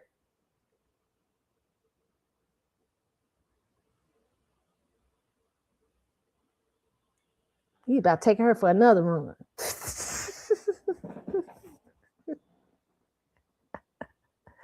I mean, you just get out. Imagine you just get out of marriage only to jump into another motherfucking running you around the block. Okay, no, don't even waste your time. Just like, you know what? Please. Like, what do we want here? And I would say that too, that her mistake was that she was in a certain part of her relationship. Her and her husband weren't doing well, whatever. They were getting ready to go through a separation or something like that, or they weren't doing so well, or they were talking about it or whatever. But then she got to this other relationship, and this person never made their self clear, and she overtook that whole idea. She didn't, and she wasn't really ready. She shouldn't have did that. She wasn't ready to get out of it. But listen, I say that is because you have to have clarity from people, but you can't, understand what people are wanting. Yeah. If somebody's not willing to give you clarity about something, they're not serious, ladies. You know that. You know that, okay? I ain't gotta say that. Now, I've heard some stories where somebody has given some clarity. Okay, shit, and they said, okay, I got to figure out what I want to do. Okay, that's your business out there. That ain't my business. I'm just saying, don't be no fool. Okay, out in these streets, don't get yourself in a worse of a mess. Oh God, I'm sure I'm gonna have somebody write me, Carlotta. You can't tell. You can't tell. I'm just trying to tell people how to avoid messy mess.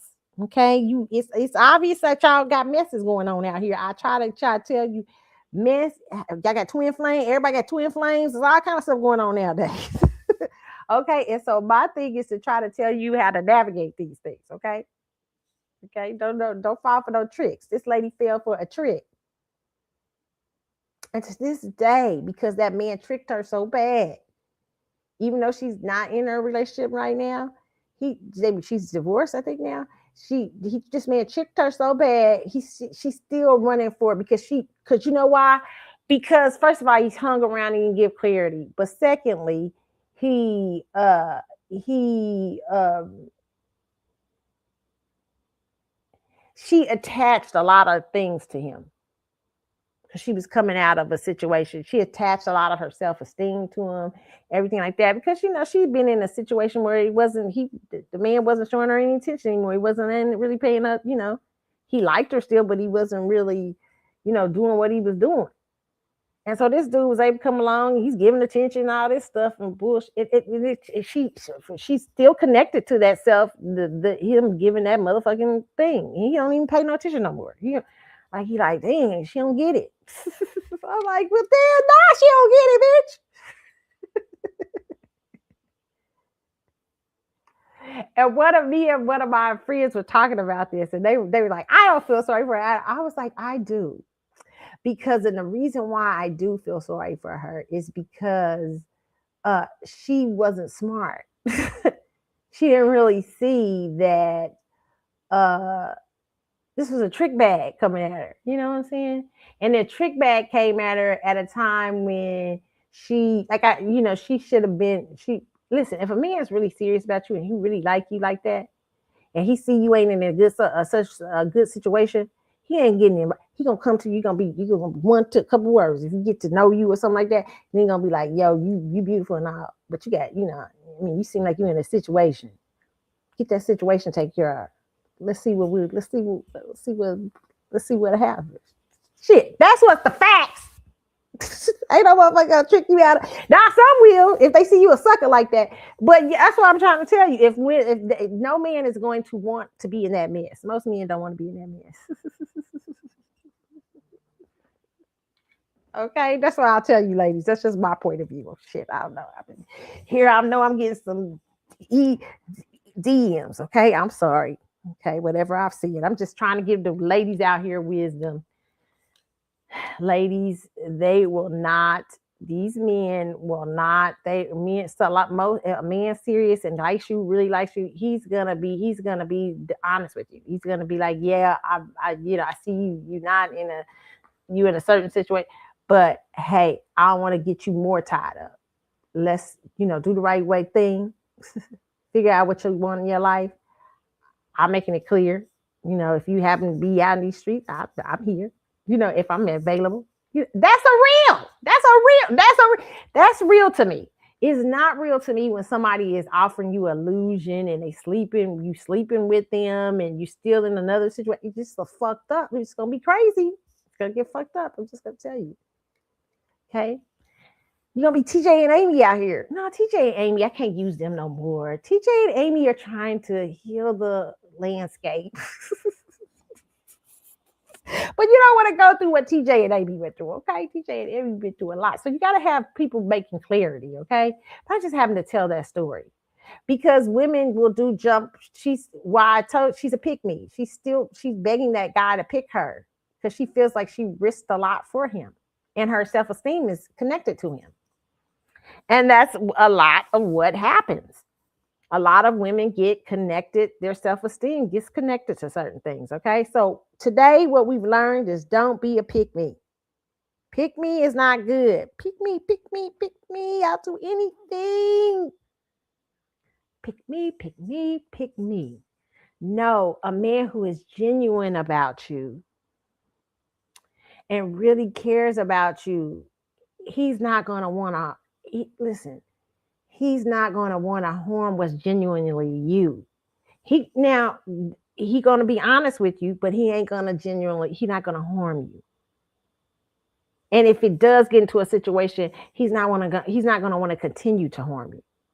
Okay. And that's what I'll say on that, okay? Because everybody can make mistakes. Everybody can get into something. I done gave every scenario today, okay, about pick-meism. From if you a pick-me in a relationship, if you pick me out of a relationship, whatever y'all in, okay? Stop being it, okay? All right, so next, okay, I do want to show this story because I just saw this story on Facebook. I gotta hurry up, y'all, get out of here because I got shit to do. Shit, I'm playing with y'all asses, okay?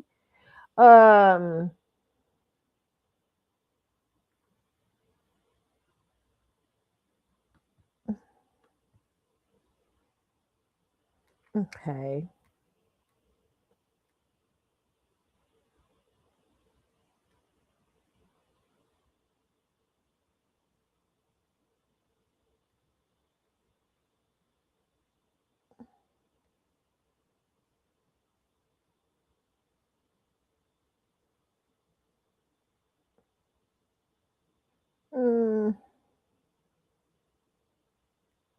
Okay, there's so many things, a couple of things I wanted to share with y'all.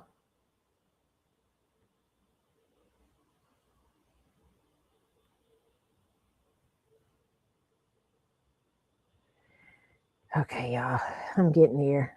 Oh, y'all know I never have my stuff all the way up. So let me put it.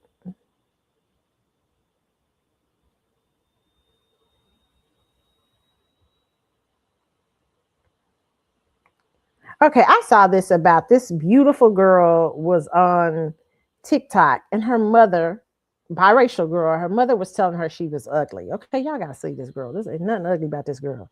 But I want to say something about this here. So let me put it up here so y'all can see.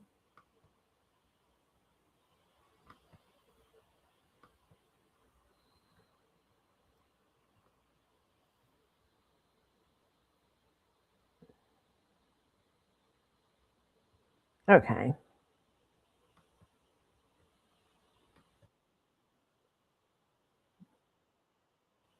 Okay, let me see.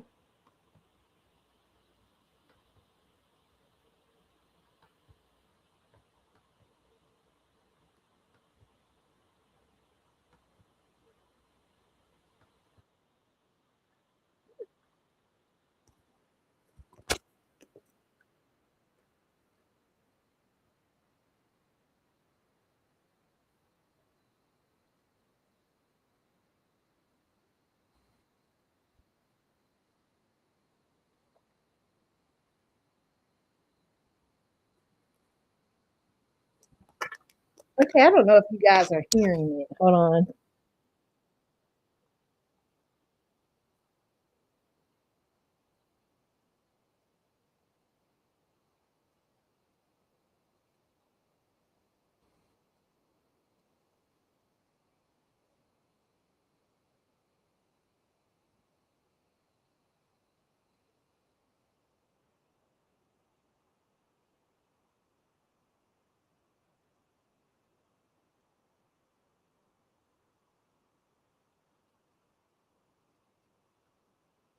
Wow.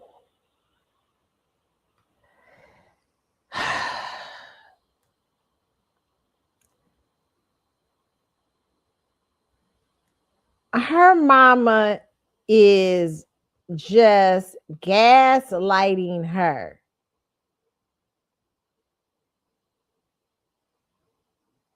I mean, just really gaslighting this young lady.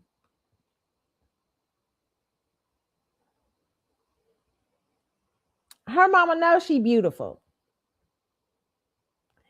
Black males, again, I will just say this. You got to be careful about me and black women too, marrying racist or dating racist or having children with racist. Just because they like your penis or they like your coochie don't mean they not listen, have we not known anything as a people who were in 260 years of chattel slavery? Did we not learn anything about the hierarchy in slavery, how they created caste systems in slavery? A lot of the most racist, vile people were having sex with slaves and having children with them, but still hated black people. I mean, there's the story of Strom Thurmond. Was it Strom Thurmond, I think? Allegedly, we say that. Strom Thurmond, who had a biracial child, and his whole life preached segregation. But everybody knew he took care of that child, sent her to school and everything. I think it was in the South.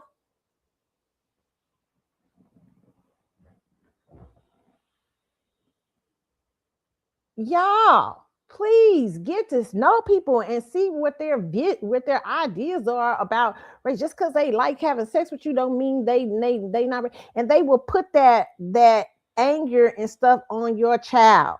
They will put that racism on your child. To me, that's what this is. That girl is beautiful, and that mama know it, honey. Okay, so do not. I just saw that, and I was just like ridiculous. Just a sad situation. But I feel like that's coming from some dynamics of race issue too. Telling her she busted, but I'll support you. With jealousy like this from a parent.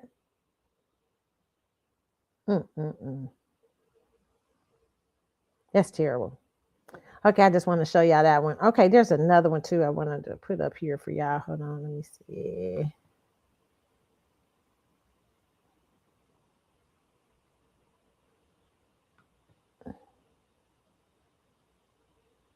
Let's see.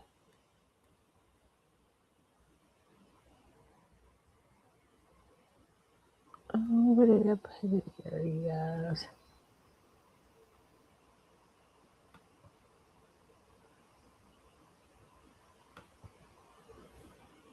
Okay.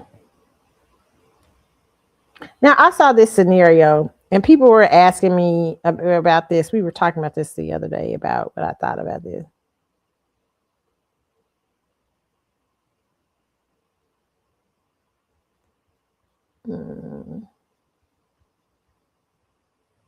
Let's see if I can find it, y'all.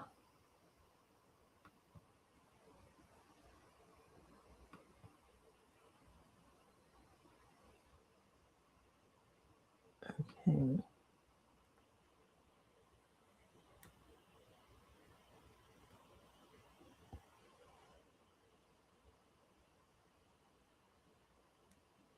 Okay.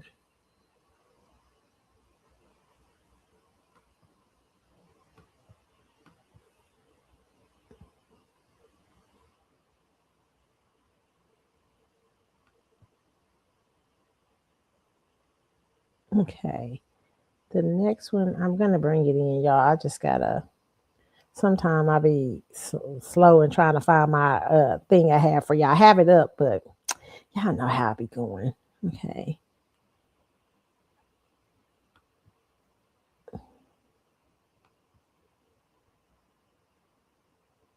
Okay.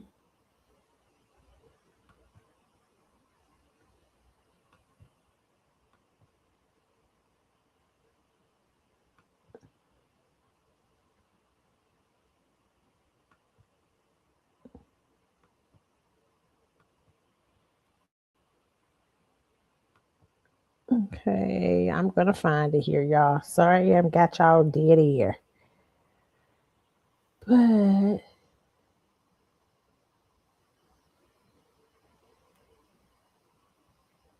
okay, I think this is the one. Okay, let me pull it up here. Okay, so this mother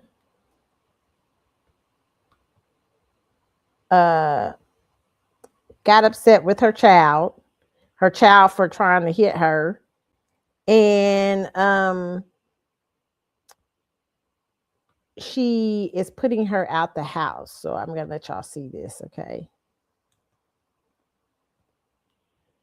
All right, we got it. Yeah, so I'm gonna tell y'all my thoughts on this. Okay.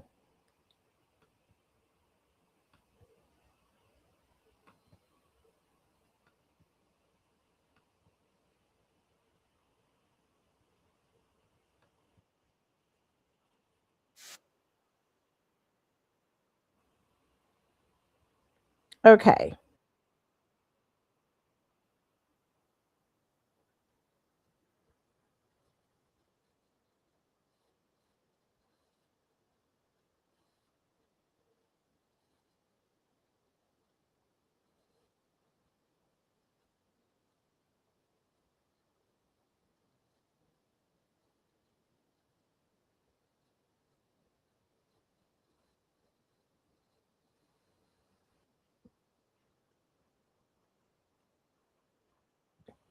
Listen, a lot of people were not happy about this. But did y'all hear it? Oh, y'all didn't even hear it. Okay, let me put it up. I'm sorry. Y'all did not hear it. Okay, let me do it again. That's enough. You don't need that many because I bought most of that stuff. No, I don't care. Out the door. Out the door. You want to hit me? You want to swing on me? Get out. No, get out. You think you grown? Go ahead and get out. I'm not. You lucky I let you take. I don't care. I'm not playing, mommy. Nothing. Go ahead and get out my house. Get out my house. I don't care about no. Go ahead and get out my house. I don't care. Go ahead and get out my house. Thank you. Go ahead and swing on somebody else's mom. Nerve to just put your hands on me, girl. You got me messed up for real. Go ahead. Put the clothes in your bag. Listen, that's old school parenting right there. Okay, I cannot listen. If you let them start hitting on you when they young like that, they're gonna hit on you when they 22. I had to tell one of my family members. I said, what's gonna happen is you're gonna act like an adult. I said, you gonna act right. I said, if you come down here, I said, you done got to the point. I said, you an adult now. I said, if you get down, I said, if you get to acting like you grown right here, I said, you too grown for that now. I said, I'll fight you like a bitch in the street. Cause ain't nobody gonna be, it's not gonna be like that. Ain't gonna be no whoopings no more. Ain't that cause you too grown, you too big now. Listen, my whole thing about this is I cannot deny the mama. The mama did the right thing. I know she didn't keep her out there, but it's a lesson. It's a lesson. Don't put your hands on your mama. Your mama paying the bills in the house. Your mama paying for you to eat, drink, whatever. You ain't got no business raising your hand to your mama. And so her putting her kid out the house, love it. Great lesson. Because some of y'all be letting these kids talk to y'all anyway nowadays. Y'all be letting them do the most. Y'all be letting them do all kind of stuff. I saw somebody get mad and throw something through a television because they didn't get a gamer they wanted. And so that kid felt safe enough in their house to pick up their gamer and throw it through whatever the gamer they got and throw it at the family television. Knock the family television all on the floor, bust it all up. Family standing around here, oh my God. No, they should have had their ass kicked out too. Okay, that's ridiculous. If a kid feels that safe, if you already done got a kid when they that age and they feel cool about, sometimes kids get a little, they try to get a little up there when they get a certain age, but you better know, you better check them. Because if you do not, they will run your house. So no, I am not mad at this mama for giving her daughter the lesson that she gonna put her out there. Like, you don't raise your hand because it's far more than she said, where I'm gonna live. I say, I don't know. You think you're gonna hit somebody out, you better figure it out. That's the lesson. You raise your hand again, I'm gonna really put you out there. Or send you down to parents. Listen, if you got a kid that is out of control and you scared of them doing stuff, I hate to make these suggestions. You got a kid that is far out of control. You can't handle them. They raising they fist to you. They doing all kind of foolishness. You can't call sometimes CPS and people like that. They'll come get them. They put them down in juvenile or something like that. You got time to play, especially if you trying to raise other children.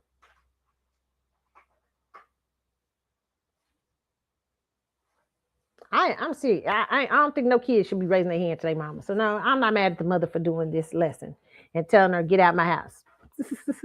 She looked like she was about 10 years old. That's gonna be memorable. She gonna be like, oh hell, my mama put me out of 10. My mama ain't playing with me. I don't know if I could have got up. If I did that, if I hit, I just don't even know. I'd probably be still laid down somewhere. My grandma probably lay me out like I probably would just laid out.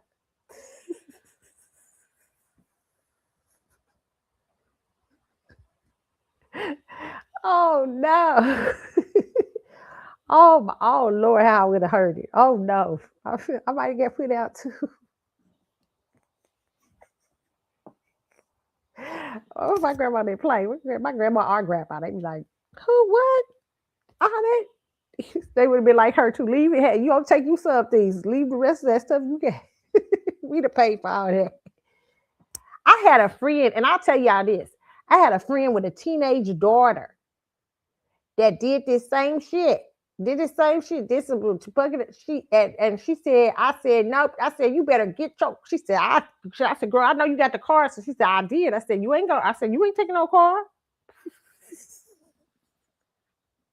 You own your own, sis. This is your life. This is what you want to do. Go. This is on your own. I'm not. You can't take your car. You don't take your car. I pay for the car. Me and your daddy pay for the car. You're gonna have to walk it. Mad, okay? Mad.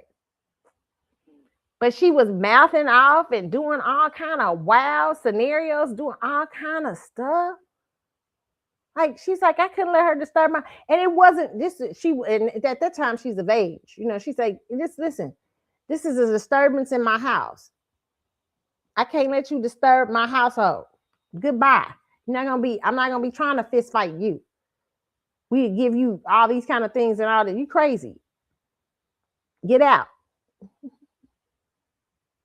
And she had a little boyfriend. She thought she went to go stay with him. And listen, the boyfriend's place wasn't as not near good as the house. She had her own room and everything. Boyfriend had a big old family, had a share the room.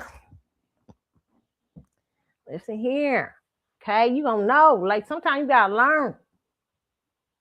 And if you think if you bad enough, then it's that time.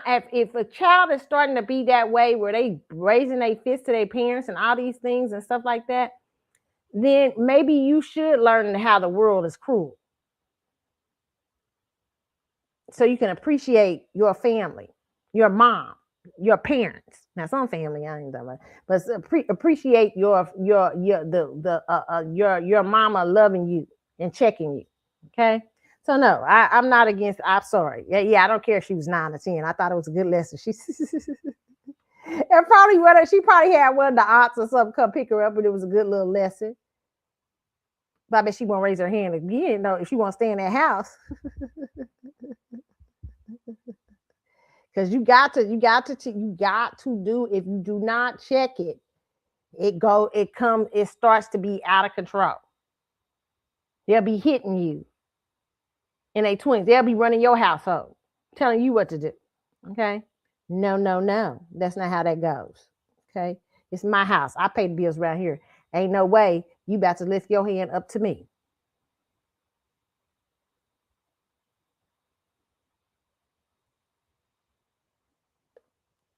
Okay. That's how I feel about that. All right. So the next one is our last story. What's our last story? I'm going to let y'all go because okay, our last story is, okay, y'all, do I got it up?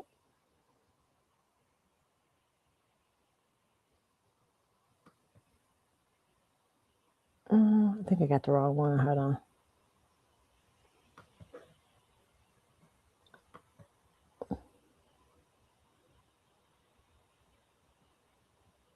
Okay, yes, this is okay. We got 2 more stories. The last one is Takara. This is from Neighborhood Talks. Takara says she's not taking taking any way from anyone else's experience, but she had nothing bad to say about Tyra. She pointed out other things like wardrobe was more an issue for her. Thoughts, okay?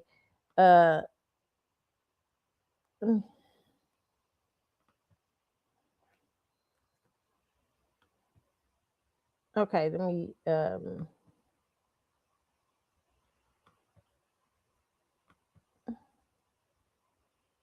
let me pull this up so you guys can see it.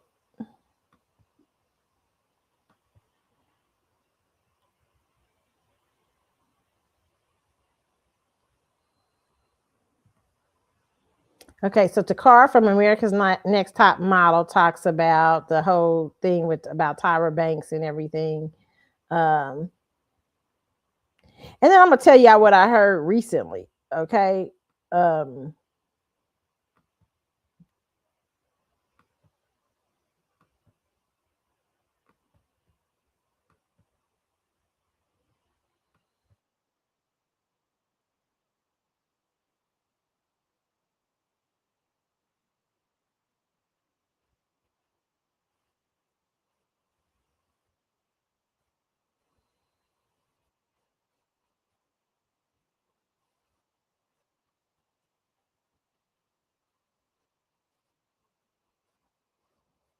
Hold on. To say about Tyra. So I think that's why I'm not in the documentary. And then when I seen that even Yaya wasn't in the documentary, I was like, hey, I'm in good company. Yeah, because as you know, Takara, there was a lot of criticism after that documentary aired. But even in subsequent years, during the subsequent to the heyday of America's Next Top Model, people rewatched it, for example, during the pandemic and started to point out things through the lens of the world that we live in today. There was a lot of criticism about body image. Specifically, in your case, after episode 5, you had to defend yourself several times when it came to styling, despite them knowing your measurements. For people who didn't see that, explain what happened and what that impact had on and off the show for you. Yeah, I was one of the first plus size girls to ever be on America's Next Top Model. And when I came in, the styling was terrible. They wouldn't have my size. They would pull out my clothes last. I wouldn't even have a rack. All the girls would have racks of clothes. They would have options. And it was like, here, this is what you're going to wear. I remember even when we did a shoot for La Perla, we had to do the lingerie. There was nothing in my size. I can't fit their bras, their underwears. I had to wear a robe. And I don't even know if the robe was the correct size, right? I think I was busting out of the robe. And then it was that time where the stylist pinched my back. I wanted to smack that. Yeah. Still in the blank, however way. What do you mean? When you say he pinched you, you mean he pinched your? No, she pinched me. She pinched me on my back, and then we got into it because she wants to tell me, do she think she can find a rack of clothes in my size? And I'm like, how? Why couldn't you? I wear clothes every single day. I get dressed every day, honey. I'm fabulous every single day. How could you not find clothes in my size? And what is going on, darling? I just wonder if some of those moments were painful because, I think that you have defended Tyra in the past because, and I will never forget. I always defend Tyra. I'm sorry to cut you off, Chanel. I don't have anything bad to say about Tyra because that wasn't my experience. But watching this documentary and seeing and hearing these stories absolutely broke my heart.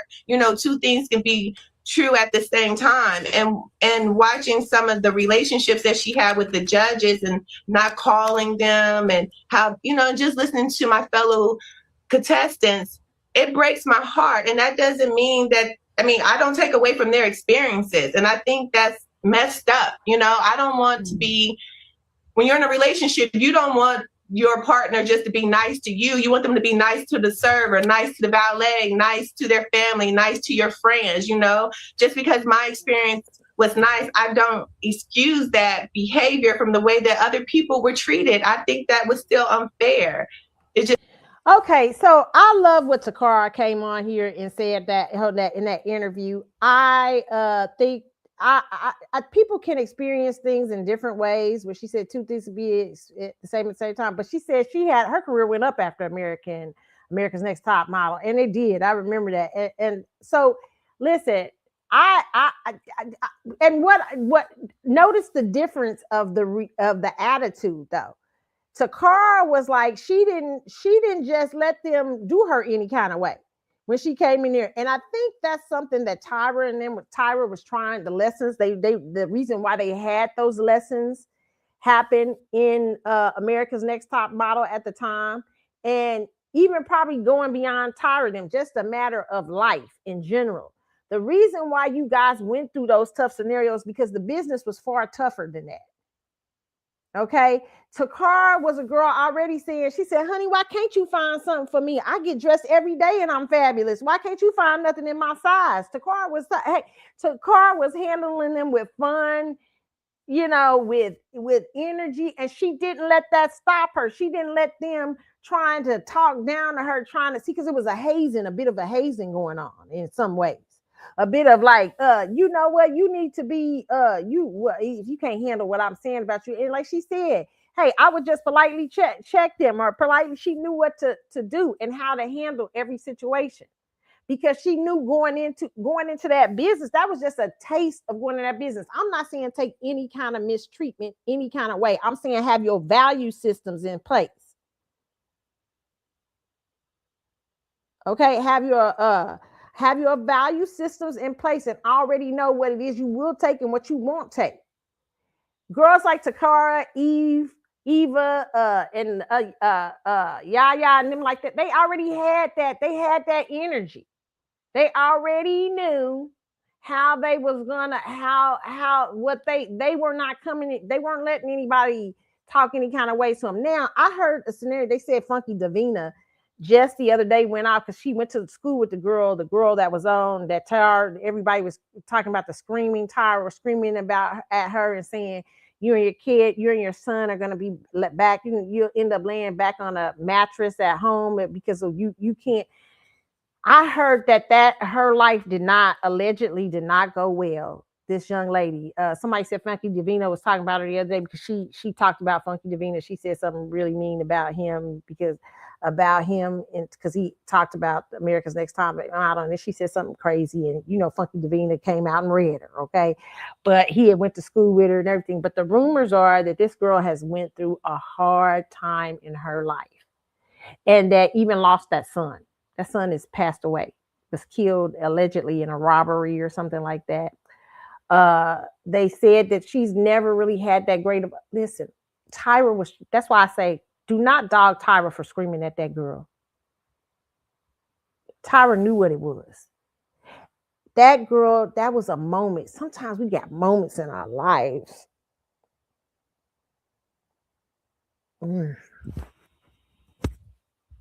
Well, we in a choice. Tyra was fighting for that young lady's life. She was fighting for it. Because had she just read off that little thing she had to read, but her pride, she had so much pride, she didn't want to be embarrassed in front of the judges and stuff like that. She wouldn't even read it. And Tyra was like, Tyra was seeing that as a bigger problem. Like, you're getting ready to give up everything because you don't want to be embarrassed. You're getting ready to give up this moment to change your life. This one, I ain't asking you to do nothing degrading, nothing bad. I'm asking you to do this so you can be corrected. She couldn't even do it. She had 2 opportunities to be on that show. And from what I've heard, like, it has not went well. And I wish her the best. I'm hoping her life gets better and that she'll be able to restore some sort of function to her life. But listen, sometimes people, you can look back at your life and see your life at crossroads. Y'all was talking about Tyra screaming at that girl, but from what I hear, what's happened since that show, Tyra was the only one in that room trying to fight for that young lady. Shout out to Tyra Banks again. She knew what it was. She knew that this could change. I'm giving her an opportunity and she can do some big things with it. But she didn't. Allegedly, this young lady went back home and had to meet so much stuff. I just want to tell y'all today, one decision.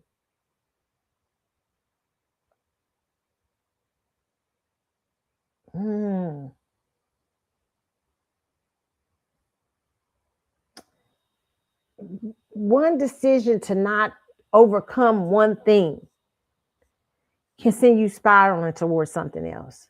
It might be something so little. But Tyra saw that bigger moment in that, where a lot of y'all saying stupid stuff. No, so Tyra Banks saw that bigger moment. She said, damn, this is an opportunity. She's living rough. Tyra knew behind the scenes. Tyra knew this was a girl with a single mother who opportunities were far in between. And that she could take this moment and win with it,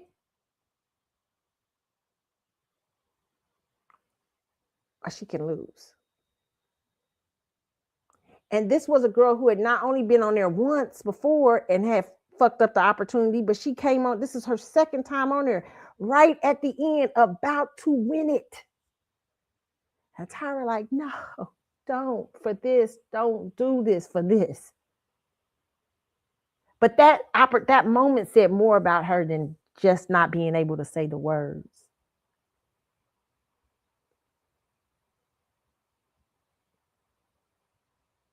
There's a saying in the Bible, pride cometh before destruction. Or pride, a haughty spirit before a fall. Like sometimes we can have so much pride in us, so much not wanting to look a certain way, not wanting to be a certain thing, or not wanting to be this and that, not wanting to be corrected, not wanting to be taught, not wanting to be this, that we will give everything up and not understand it is a spiritual moment. And that moment can take you down a road you never thought you. I just wondered what would have happened at that moment. She had read it and laughed at herself, like, "What? How do you say that? Hermes? How do you? What? That's blah blah blah." And laughed. They probably would have joked. Everybody would have probably, and her life might have took just up. She might have became one of the biggest models in the world. But that moment was saying something deeper. Something else was going on. And Tyra saw it. Tyra saw that moment. Let me see if we can pull that up. Because I think that's let me see if I can find that, y'all.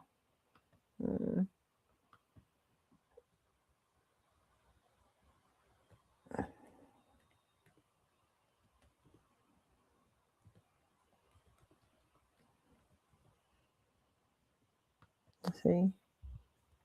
I think her name was Tiffany. Okay.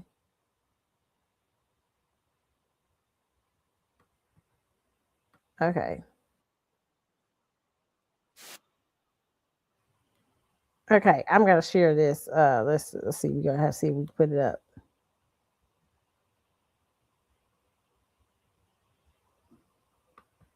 This will be our last thing for tonight, but let me show this to y'all.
And that was it. Tyra said it right there in that segment all along. I played a lot of it, but Tyra said, I'm probably gonna get some fair use, but Tyra said it completely. You didn't feel like you were deserving of it. You didn't feel like you were worth it. Tiffany had let her talent put her beautiful face put her where she wasn't ready yet to be. And it sent her allegedly, I hear, on a spiral. Not so good for her life. I don't know what the decisions have been since then, but that's what I hear. We could be completely wrong. But this Tyra was right. Everything she was saying, that's why she was fighting so hard for her.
And I don't think what Tyra did was out of pocket. Anybody else who thought that was out of pocket did not care about this girl. They didn't care about, they was showing what the real world was.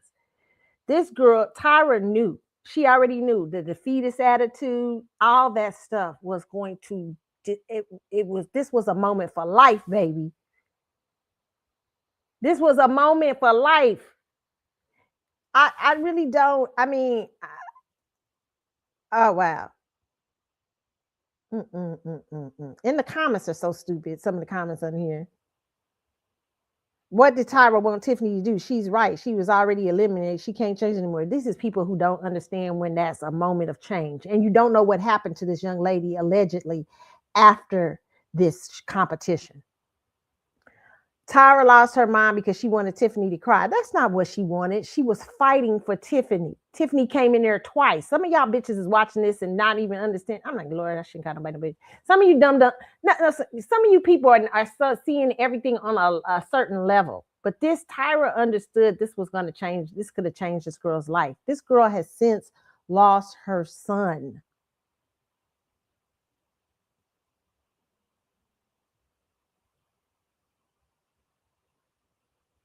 And there's a lot of people in these comments saying stupid stuff because they want to hate on Tyra Banks. But when you're trying to save somebody's life, you do things like that. Tyra saw something into her and she didn't want her to give it up. She's like, you about to win this competition. And she was going over there like it wasn't nothing. This is the girl who just said, my grandma had her lights cut off so she could buy me a swimsuit.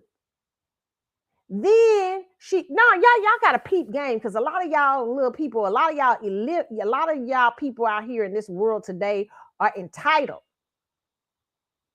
So you don't see no bang. What she supposed to do? like she yelled and screamed when she got picked at. You see how she jumped around and cried and everything? You see how she was like, she felt that moment? Oh, but when by the time she was getting ready, when she did that, I get humiliated. Every week I'm getting humiliated. She's walking off saying this. They hearing it, the judges. They're like, what? And then she comes back, and when she's eliminated, there's no what y'all crying for, what y'all this and that, blah, blah, blah. Because it didn't sound like you understood the moment.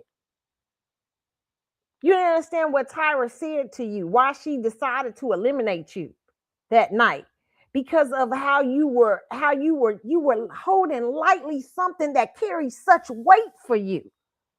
Your grandma got her lights turned the fuck off because she was trying to buy you a swimsuit.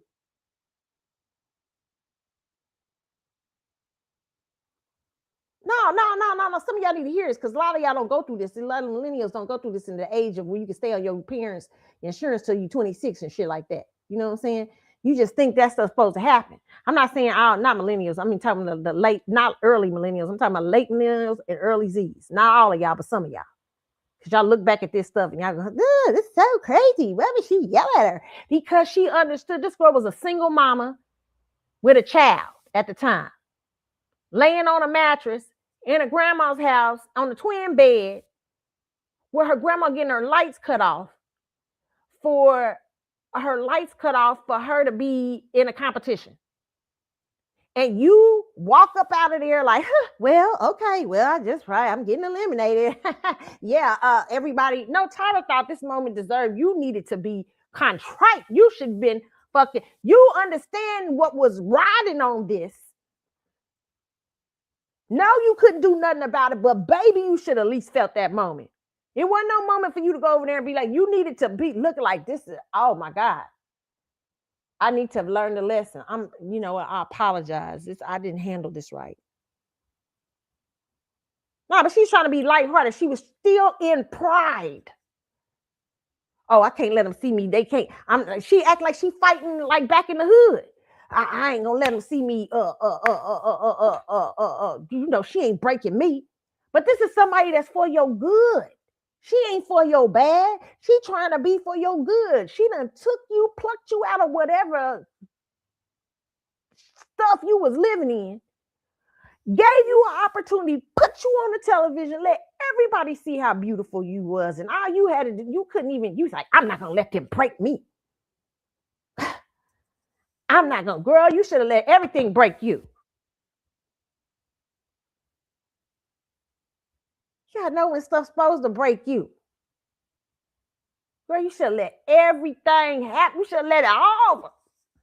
You should have been like, oh, I've been in those scenarios where I've had a lot of pride, where I've just been like, I can't let people see me, they be me upset. No, I had to learn, baby, that ain't the thing to do. Pride ain't nothing but fear a lot of times anyway. It ain't nothing but fear of doing what you need to do. And this girl was just scared because she was in a different world.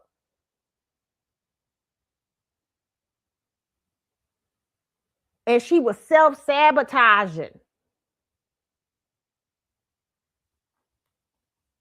And I just say this because y'all need to learn. It's people out here that need to get this lessons. Maybe you right now in a situation right now, and you can't discern who's for your good and who ain't for your good.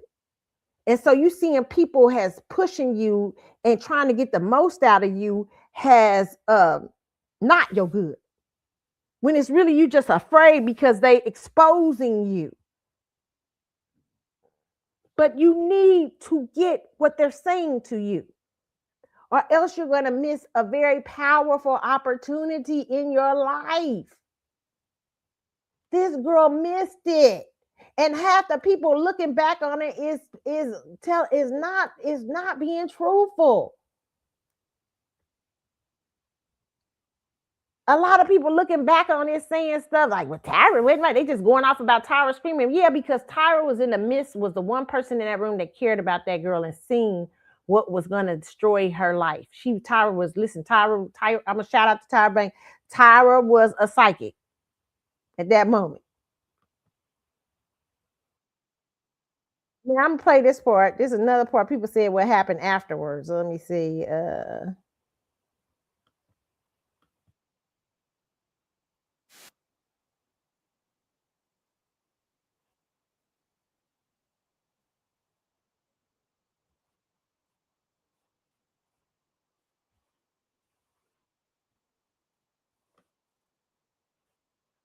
maybe she wanted Tiffany to come on her show in the first place. Now, I couldn't find many clips of Tiffany on the Tyra show, but she appeared on the Tyra show twice, and the second time was when things kind of went downhill. But the first time, it all started with a random update. It was all about cameras following around Tiffany, giving an update on her life, what she's been up to, and what life is like ever since on the Tyra show. After I went on her show a couple times, I asked my grandmother not to cuss her out, but my grandmother sent her this strong letter, and I never got called back on Tyra show again. Like, you done messed up the bag. Because I used to be like, oh no, Tyra, I need babysitter money. That was for me to go on her show. I need this money, even though it still wasn't that much, girl. I think we got like 1,000 or something like that. But of course, that was the beginning of the end of their relationship, because once Tiffany's grandmother sent that email letting Tyra know about herself, Tyra never replied to the email. Okay, that's Choice TV that's talking about this. And y'all can go see this whole video on famous Choice people to ever be on that show. They be going at it, like roasting the fuck out of us back to back. And looking.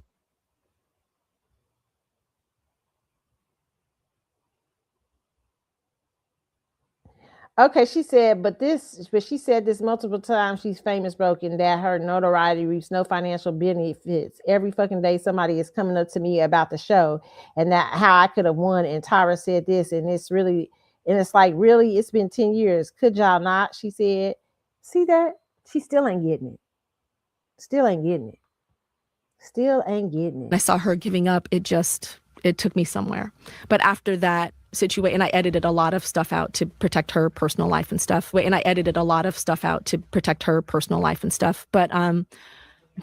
after that, I realized, let me just back up a little, okay, let me just say that. Let me say that. And I've been accused of doing that too, when I've been trying to help somebody. And I was just like, I can't do no more.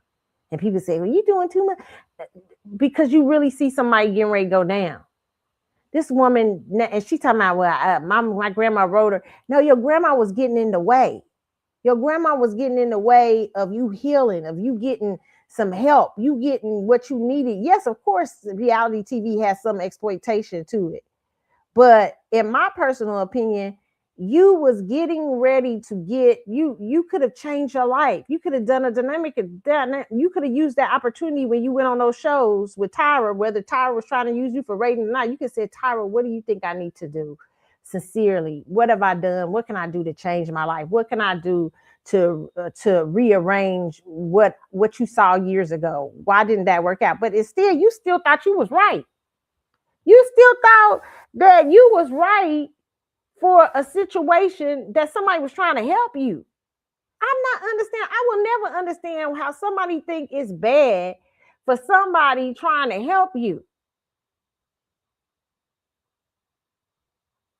That's wild. I had a friend recently, somebody come up to me and somebody was telling me about one of my friends that I had one person I had cut out of my life. And they said the person was saying, you was tripping over this. I said, well, yeah. I said, I hold that as a principle. That tells me a lot about you. She said, you right. I said, I don't look at, I said, that's it. She might think of it as small, but I think of it as big. And it wasn't about what she said it was about.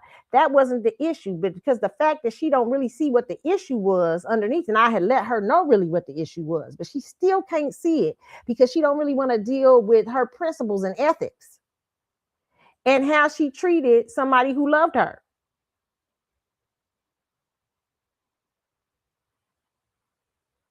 So no. Okay, I fight for you a little bit, but I understand Tyra completely on Tiffany. Okay, Tiffany, I don't know where Tiffany's life is, but you ought to be calling Tyra and apologizing, in my opinion. I know you've been through a tough life and everything, but some scenarios, some things are moments for us because they tell of bigger moments. That moment was a bigger moment for her.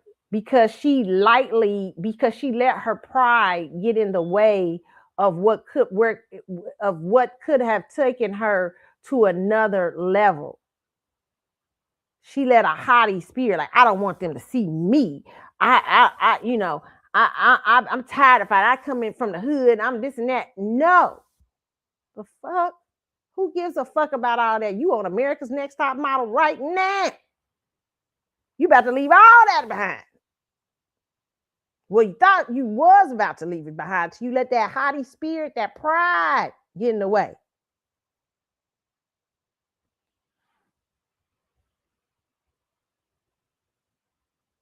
Wasn't nothing bad about what Tyra Banks did that day.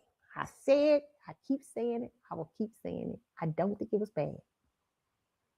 Now, I pray that Tiffany has gotten healing in her life because she lost a child, that same little boy she was talking about. And see what it is. It wasn't that just that moment, but that moment was speaking to something deeper. That's what people got to understand. That's why nobody in that room got that, but Tyra got that. Sometimes people who are empathic or something like that, I'm not saying I don't know what Tyra is. What's Tyra Banks' birthday? I don't know what y'all. Some of y'all saying Tyra's a narcissist, but I don't agree with that. We use that word too much.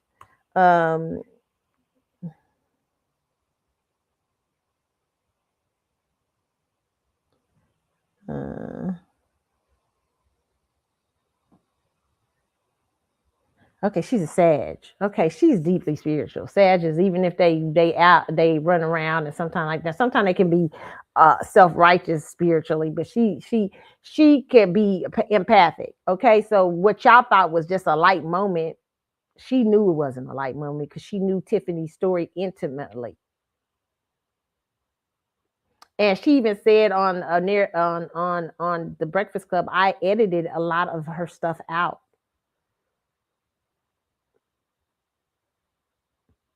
But that moment was for Tiffany. I hope she looked back on that and see the division in her life, to see the change, what happened from that moment.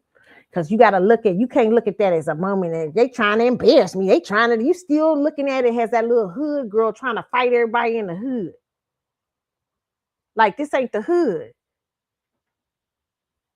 This is America's Next Top Model. This ain't the hood. Now you can use that bravado and things you learn from the hood to teach you when to use that, when to fight and when not to. But she was fighting everybody. And it sounds like she still is. She just was arguing with Funky Davina. Funky Davina had to go off on her and tell her, and Funky Davina went hard. Lord have mercy. Oh my God. Let me just say, Funky Davina, it was no...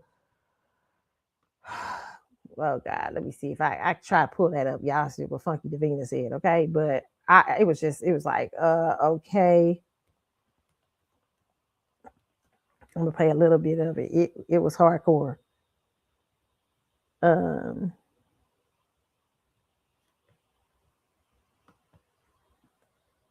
me see if I can put it y'all so y'all can hear it. And then we're gonna, cause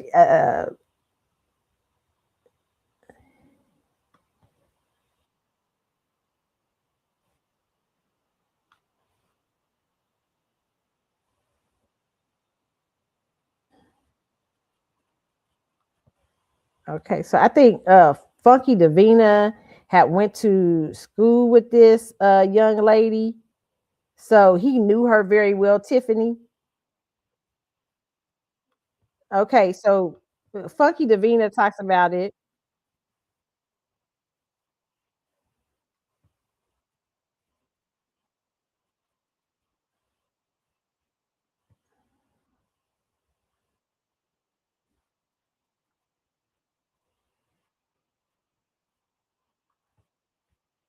Going to respond because quiet as it's kept, going in on Tiffany is very low-hanging fruit.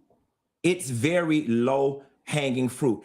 I didn't even bother going and pulling any of her current pictures because that's how much grace I was trying to show somebody who looked like they've been swept in the garbage and swept into a dustpan, right?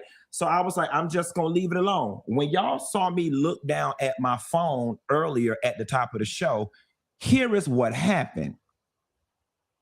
Somebody sent me this. So I guess she went on and said, sad that this is how you want to spend your last days talking about me, ho. You've been doing it up the butt too much. Now look at you, shaking my head. So first of all, you illiterate, stupid ass bitch, I'm not even sure if your ass graduated or not. Prostate cancer is in the front, not in the back. But since you want to go there, Tiffany, let's talk about it. You stayed getting beat up in high school or about to get beat up because you had all that goddamn mouth, and that's why them girls was about to whoop your ass down there at that damn gas station. I was finna leave you alone and let you live, because you are such low-hanging fruit. Your life is the pits. Look at how you look. Like, there is nothing about the current way you look that even screams model. You look broke, you look poor, you look dusty, and talking about buying booty at the after hours, bitch, I'm rich, I could. Okay, and the gag is, if you had 2 nickels to rub together, your son wouldn't have been stealing from GameStop and subsequently got killed, you broke bitch. If you need to be worried about how anybody's spending their last days, you need to be worried about how the fuck your son spent his last days when his ass got killed down to that GameStop. Second of all, you need to worry about why the hell your ass looks like death becomes her. You look dusty, you look homeless, and no wonder your ass was on that Tyra Banks thing looking so stupid when she said you're gonna go back to sleeping on a mattress with your son. Let's add a couple adjectives to that mattress. Let's add pissy, let's add crack, let's add homeless, let's add shitty, let's add drunk.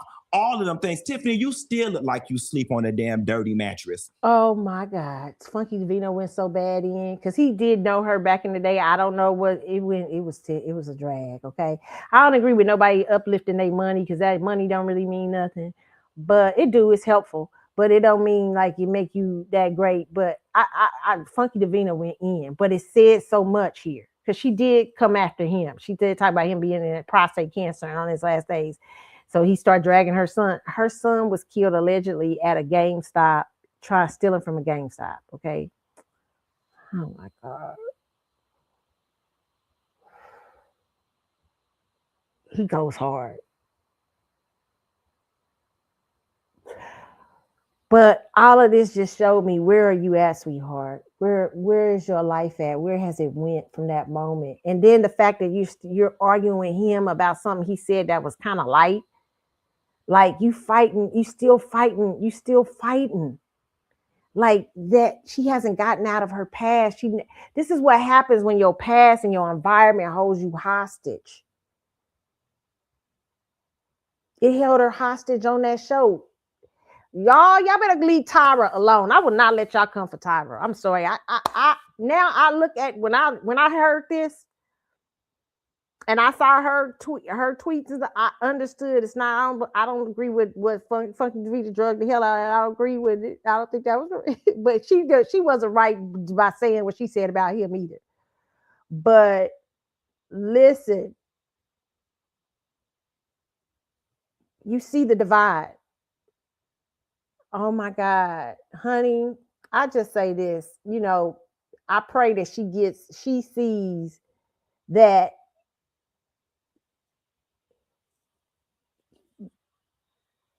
whatever has happened to your life hasn't happened as a result of America's Next Top Model. It was happening before America's Next Top Model. You were already fighting whatever demons you was fighting way before America's Next Top Model. And America's Next Top Model was offering you a moment. And that's the thing about those things, because America's Next Top Model, like I say, it's a fast access to where other people would be beating the pavement. And y'all can see Funky DeVito. Go to Funky DeVito's and see the rest of that if y'all want to hear it. Okay. But where some people beat the pavement for years and learned those lessons, had to because they didn't get it quick. And some people still, when they don't get it quick, still don't get the lessons. Okay, you got a lot of celebrities in celebrity world right now, and entitlement puts them right back in the millions in entitlement. Sometimes their characters don't change, but sometimes the journey to the fame is the most important thing you can have. I heard Susan Taylor, she was saying, I heard a clip of Susan Taylor talking about, they asked her, what would she tell her 16-year-old self? I think it was on Tamron Hall. And she said that the journey being important. And let me see if I can find that for y'all, what she said there.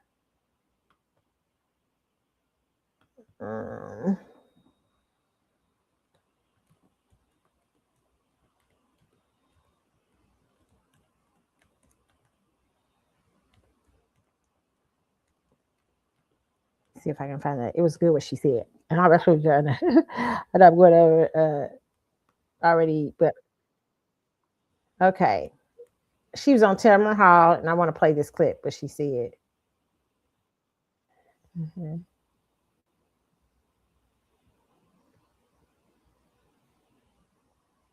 This one we're going to end the show with today, but I'm going to speak on it and we're going to end it with this. But I love what she said. Someone had told you at 16 that life is really a journey and that you have everything you need to take this journey, to live it, to walk it, to be who you want to be, but also know that there are going to be times when you lose your way, but only to find a better way. Wow. There is no time when we go through any experience. When my first marriage broke up, I mean, I was devastated. I went from being a middle class, even maybe a little upper middle class wife with a baby to a single mother almost overnight. But for that, I never would have met Kefra. I wouldn't have become the independent person that I came. I wouldn't have been able to build as I did with the team at Essence. So what I would have told my younger self is that everything is in divine order. Wow. Learn to love what God made. What do you... I love that. And what she was saying is the journey, understand the journey, understand the process, and that you're going to have some times when you fail. You're going to have some times when you don't do well, but understand what people, I feel like that Tiffany has had a hard time since that moment. And some of those, not only just Tiffany, some of those other girls have too, because it was the journey. A lot of times, sometimes people give you favor and you get to skip the line, but you better know what to do with that favor when you get it. When God is causing you to move, skip things, skip ways that you had to, because really it's you certain lessons, really favor. Let me just say this. Favor is something that happens with you when God sees fit for you to move forward. And God moves you around scenarios, and he brings you don't have to go 6 years to learn a lesson. God helps you with that lesson overnight, and then it takes you quicker to where you need to go. Because you don't have to, but some people have to go through that journey of learning, to my personal opinion, of getting that. Because if they get it too fast, too soon, sometimes it ain't God's favor. Sometimes it's somebody moving you up where you should not be. Like, you have to learn to go through a process so you can get what you need and hold on to it tight. You know what I'm saying? So that you can understand. That's what she was saying about Tiffany, because what had happened, what people are not seeing who's watching that American Next Top Model through simplicity and not understanding what these girls was coming out of,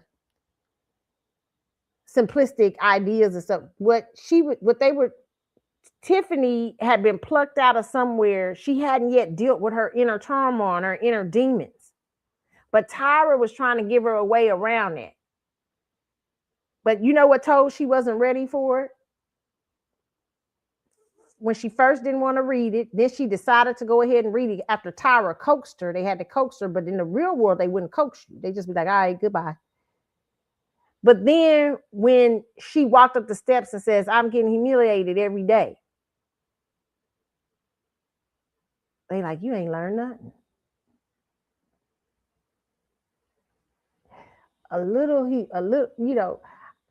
humiliation for a little, not even humiliation, what you perceive as humiliation, a little uncomfortableness for what you about to do, for what you about to win. They already knew she wasn't ready. She wasn't prepared. They had given it to the wrong person. They already knew when she walked up the steps. They already knew. They already hit. And then that's why she wasn't, because she didn't understand the weight of what was holding on that moment. The weight is she wasn't learning the lessons even of her grandma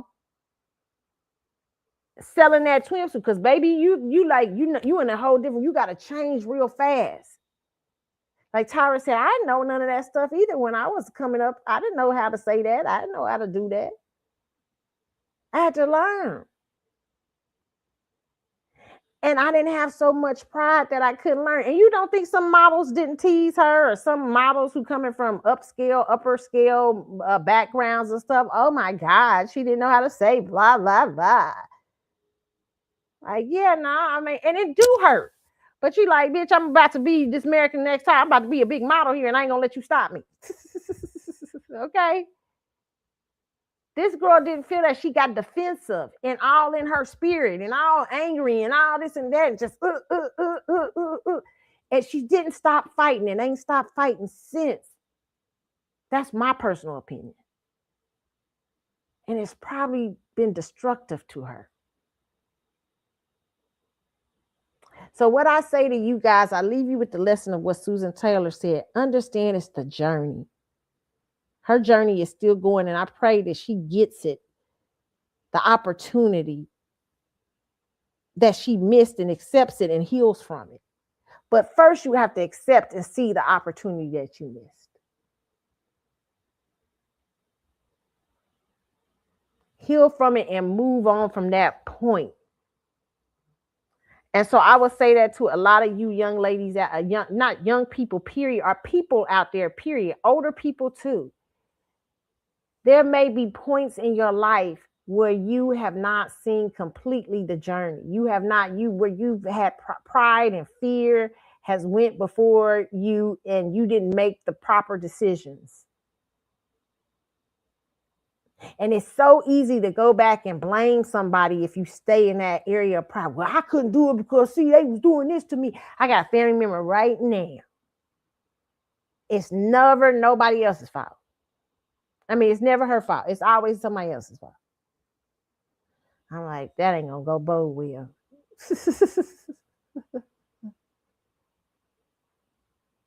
You always got to fight. If you gotta take the time to say, what could I have done better? Even if sometimes you know you're in the right. What could I have done better? What should I have done? Or what do I need to do to eliminate certain spaces in my life so I won't have certain scenarios play out again? But what you can't do is take for granted opportunity. Sometimes opportunity requires you to put down, I'm still learning this too, put down your pride. Put down, when I was in my class, and I was like, I didn't want to read my script. I was like, oh God, everybody's gonna hear this. I haven't wrote in years, and I write from a more urban standpoint. Please. I read it, and they thought it was one of the best in the class. Some people were saying it was the best. They were clapping. They loved every time when I got ready to read. They were like, I can't wait to hear what happens in your story. Huh? But what if I just took my writing and ran up there? I can't let y'all read it. I'm so embarrassed. I'm not gonna let y'all read it. Oh my God, I feel like I'm not good enough. I'm not blah blah blah blah blah blah. And I ran out of there. They would have been like, and I would have got a bad grade in the class, everything. And you know what? I would have spiraled. I've had those scenarios happen to me in the past. I remember even when I was going to do something, and this particular friend of mine was like, you bet not get out this line. I was like, no, I better not do it. He was like, no, stay right here. And it ended up being a great experience.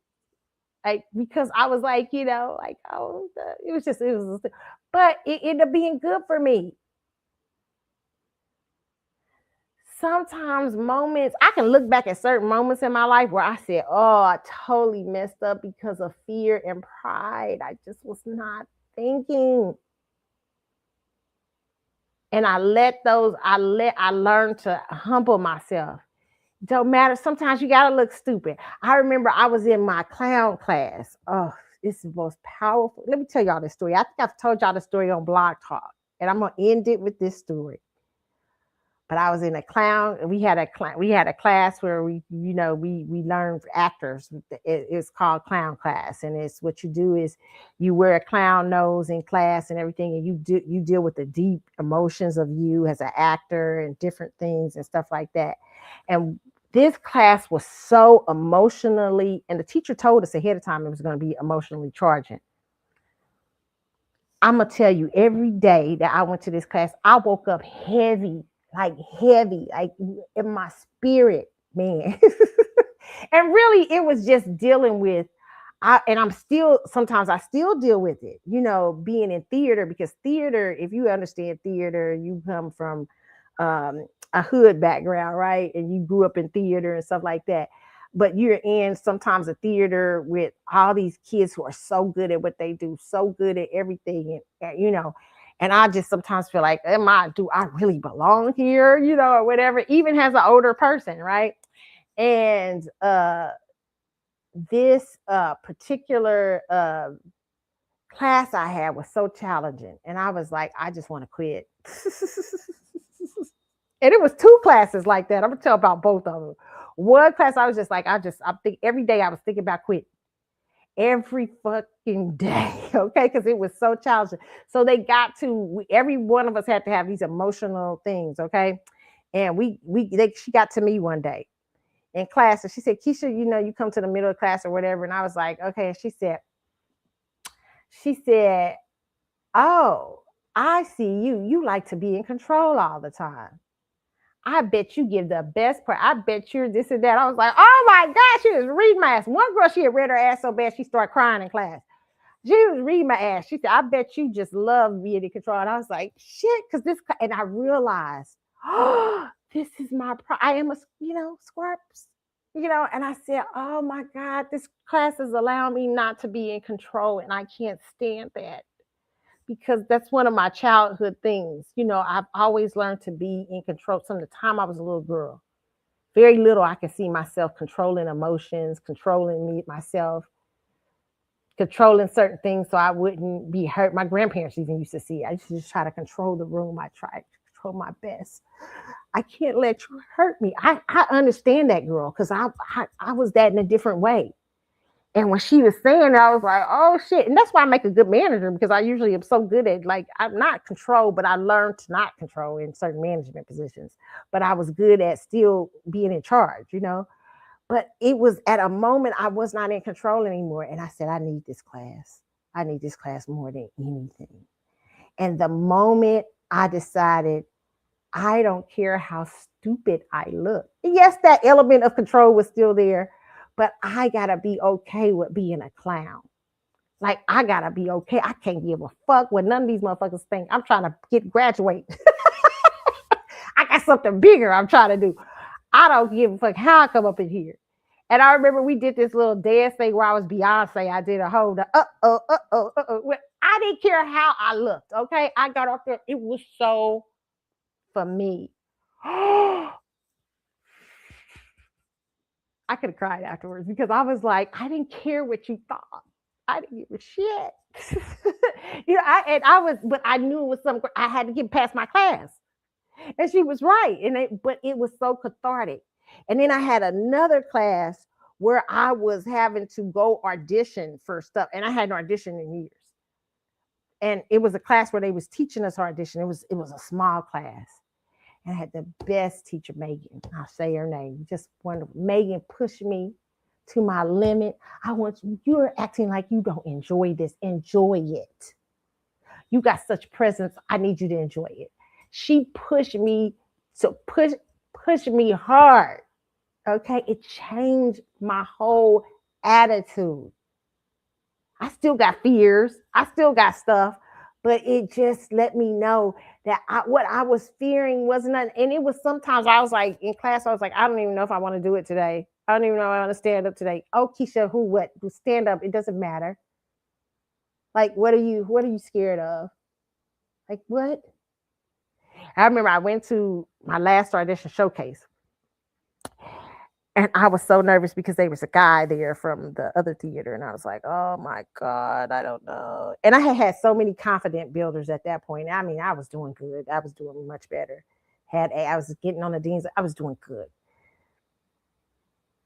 They said, calm down, breathe, go back out and do this. Right? So I breathed, came back in.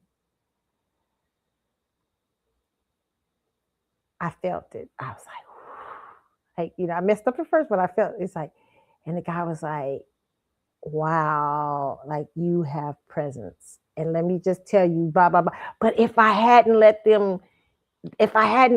those walls, I was trying to build those walls back up because there was so much fear. I didn't want these people to pick at me. I'm like, I don't want to be picked at. You know what I'm saying?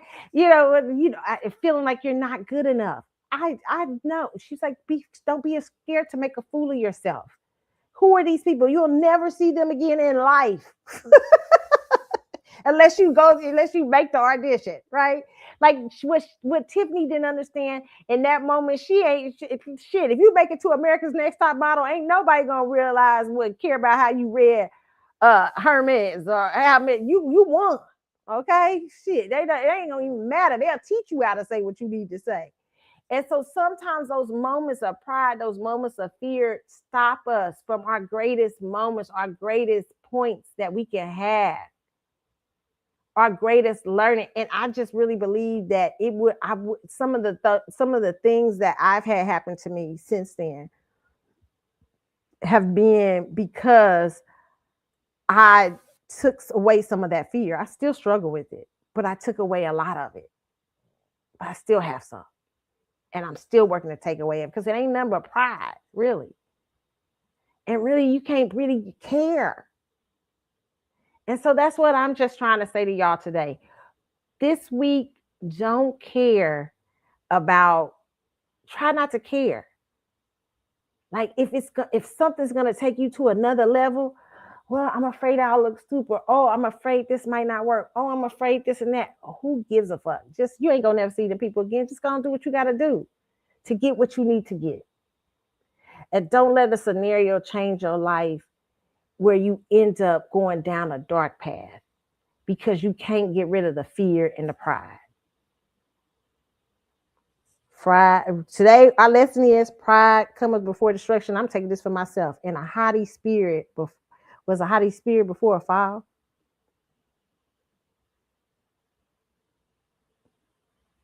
Okay.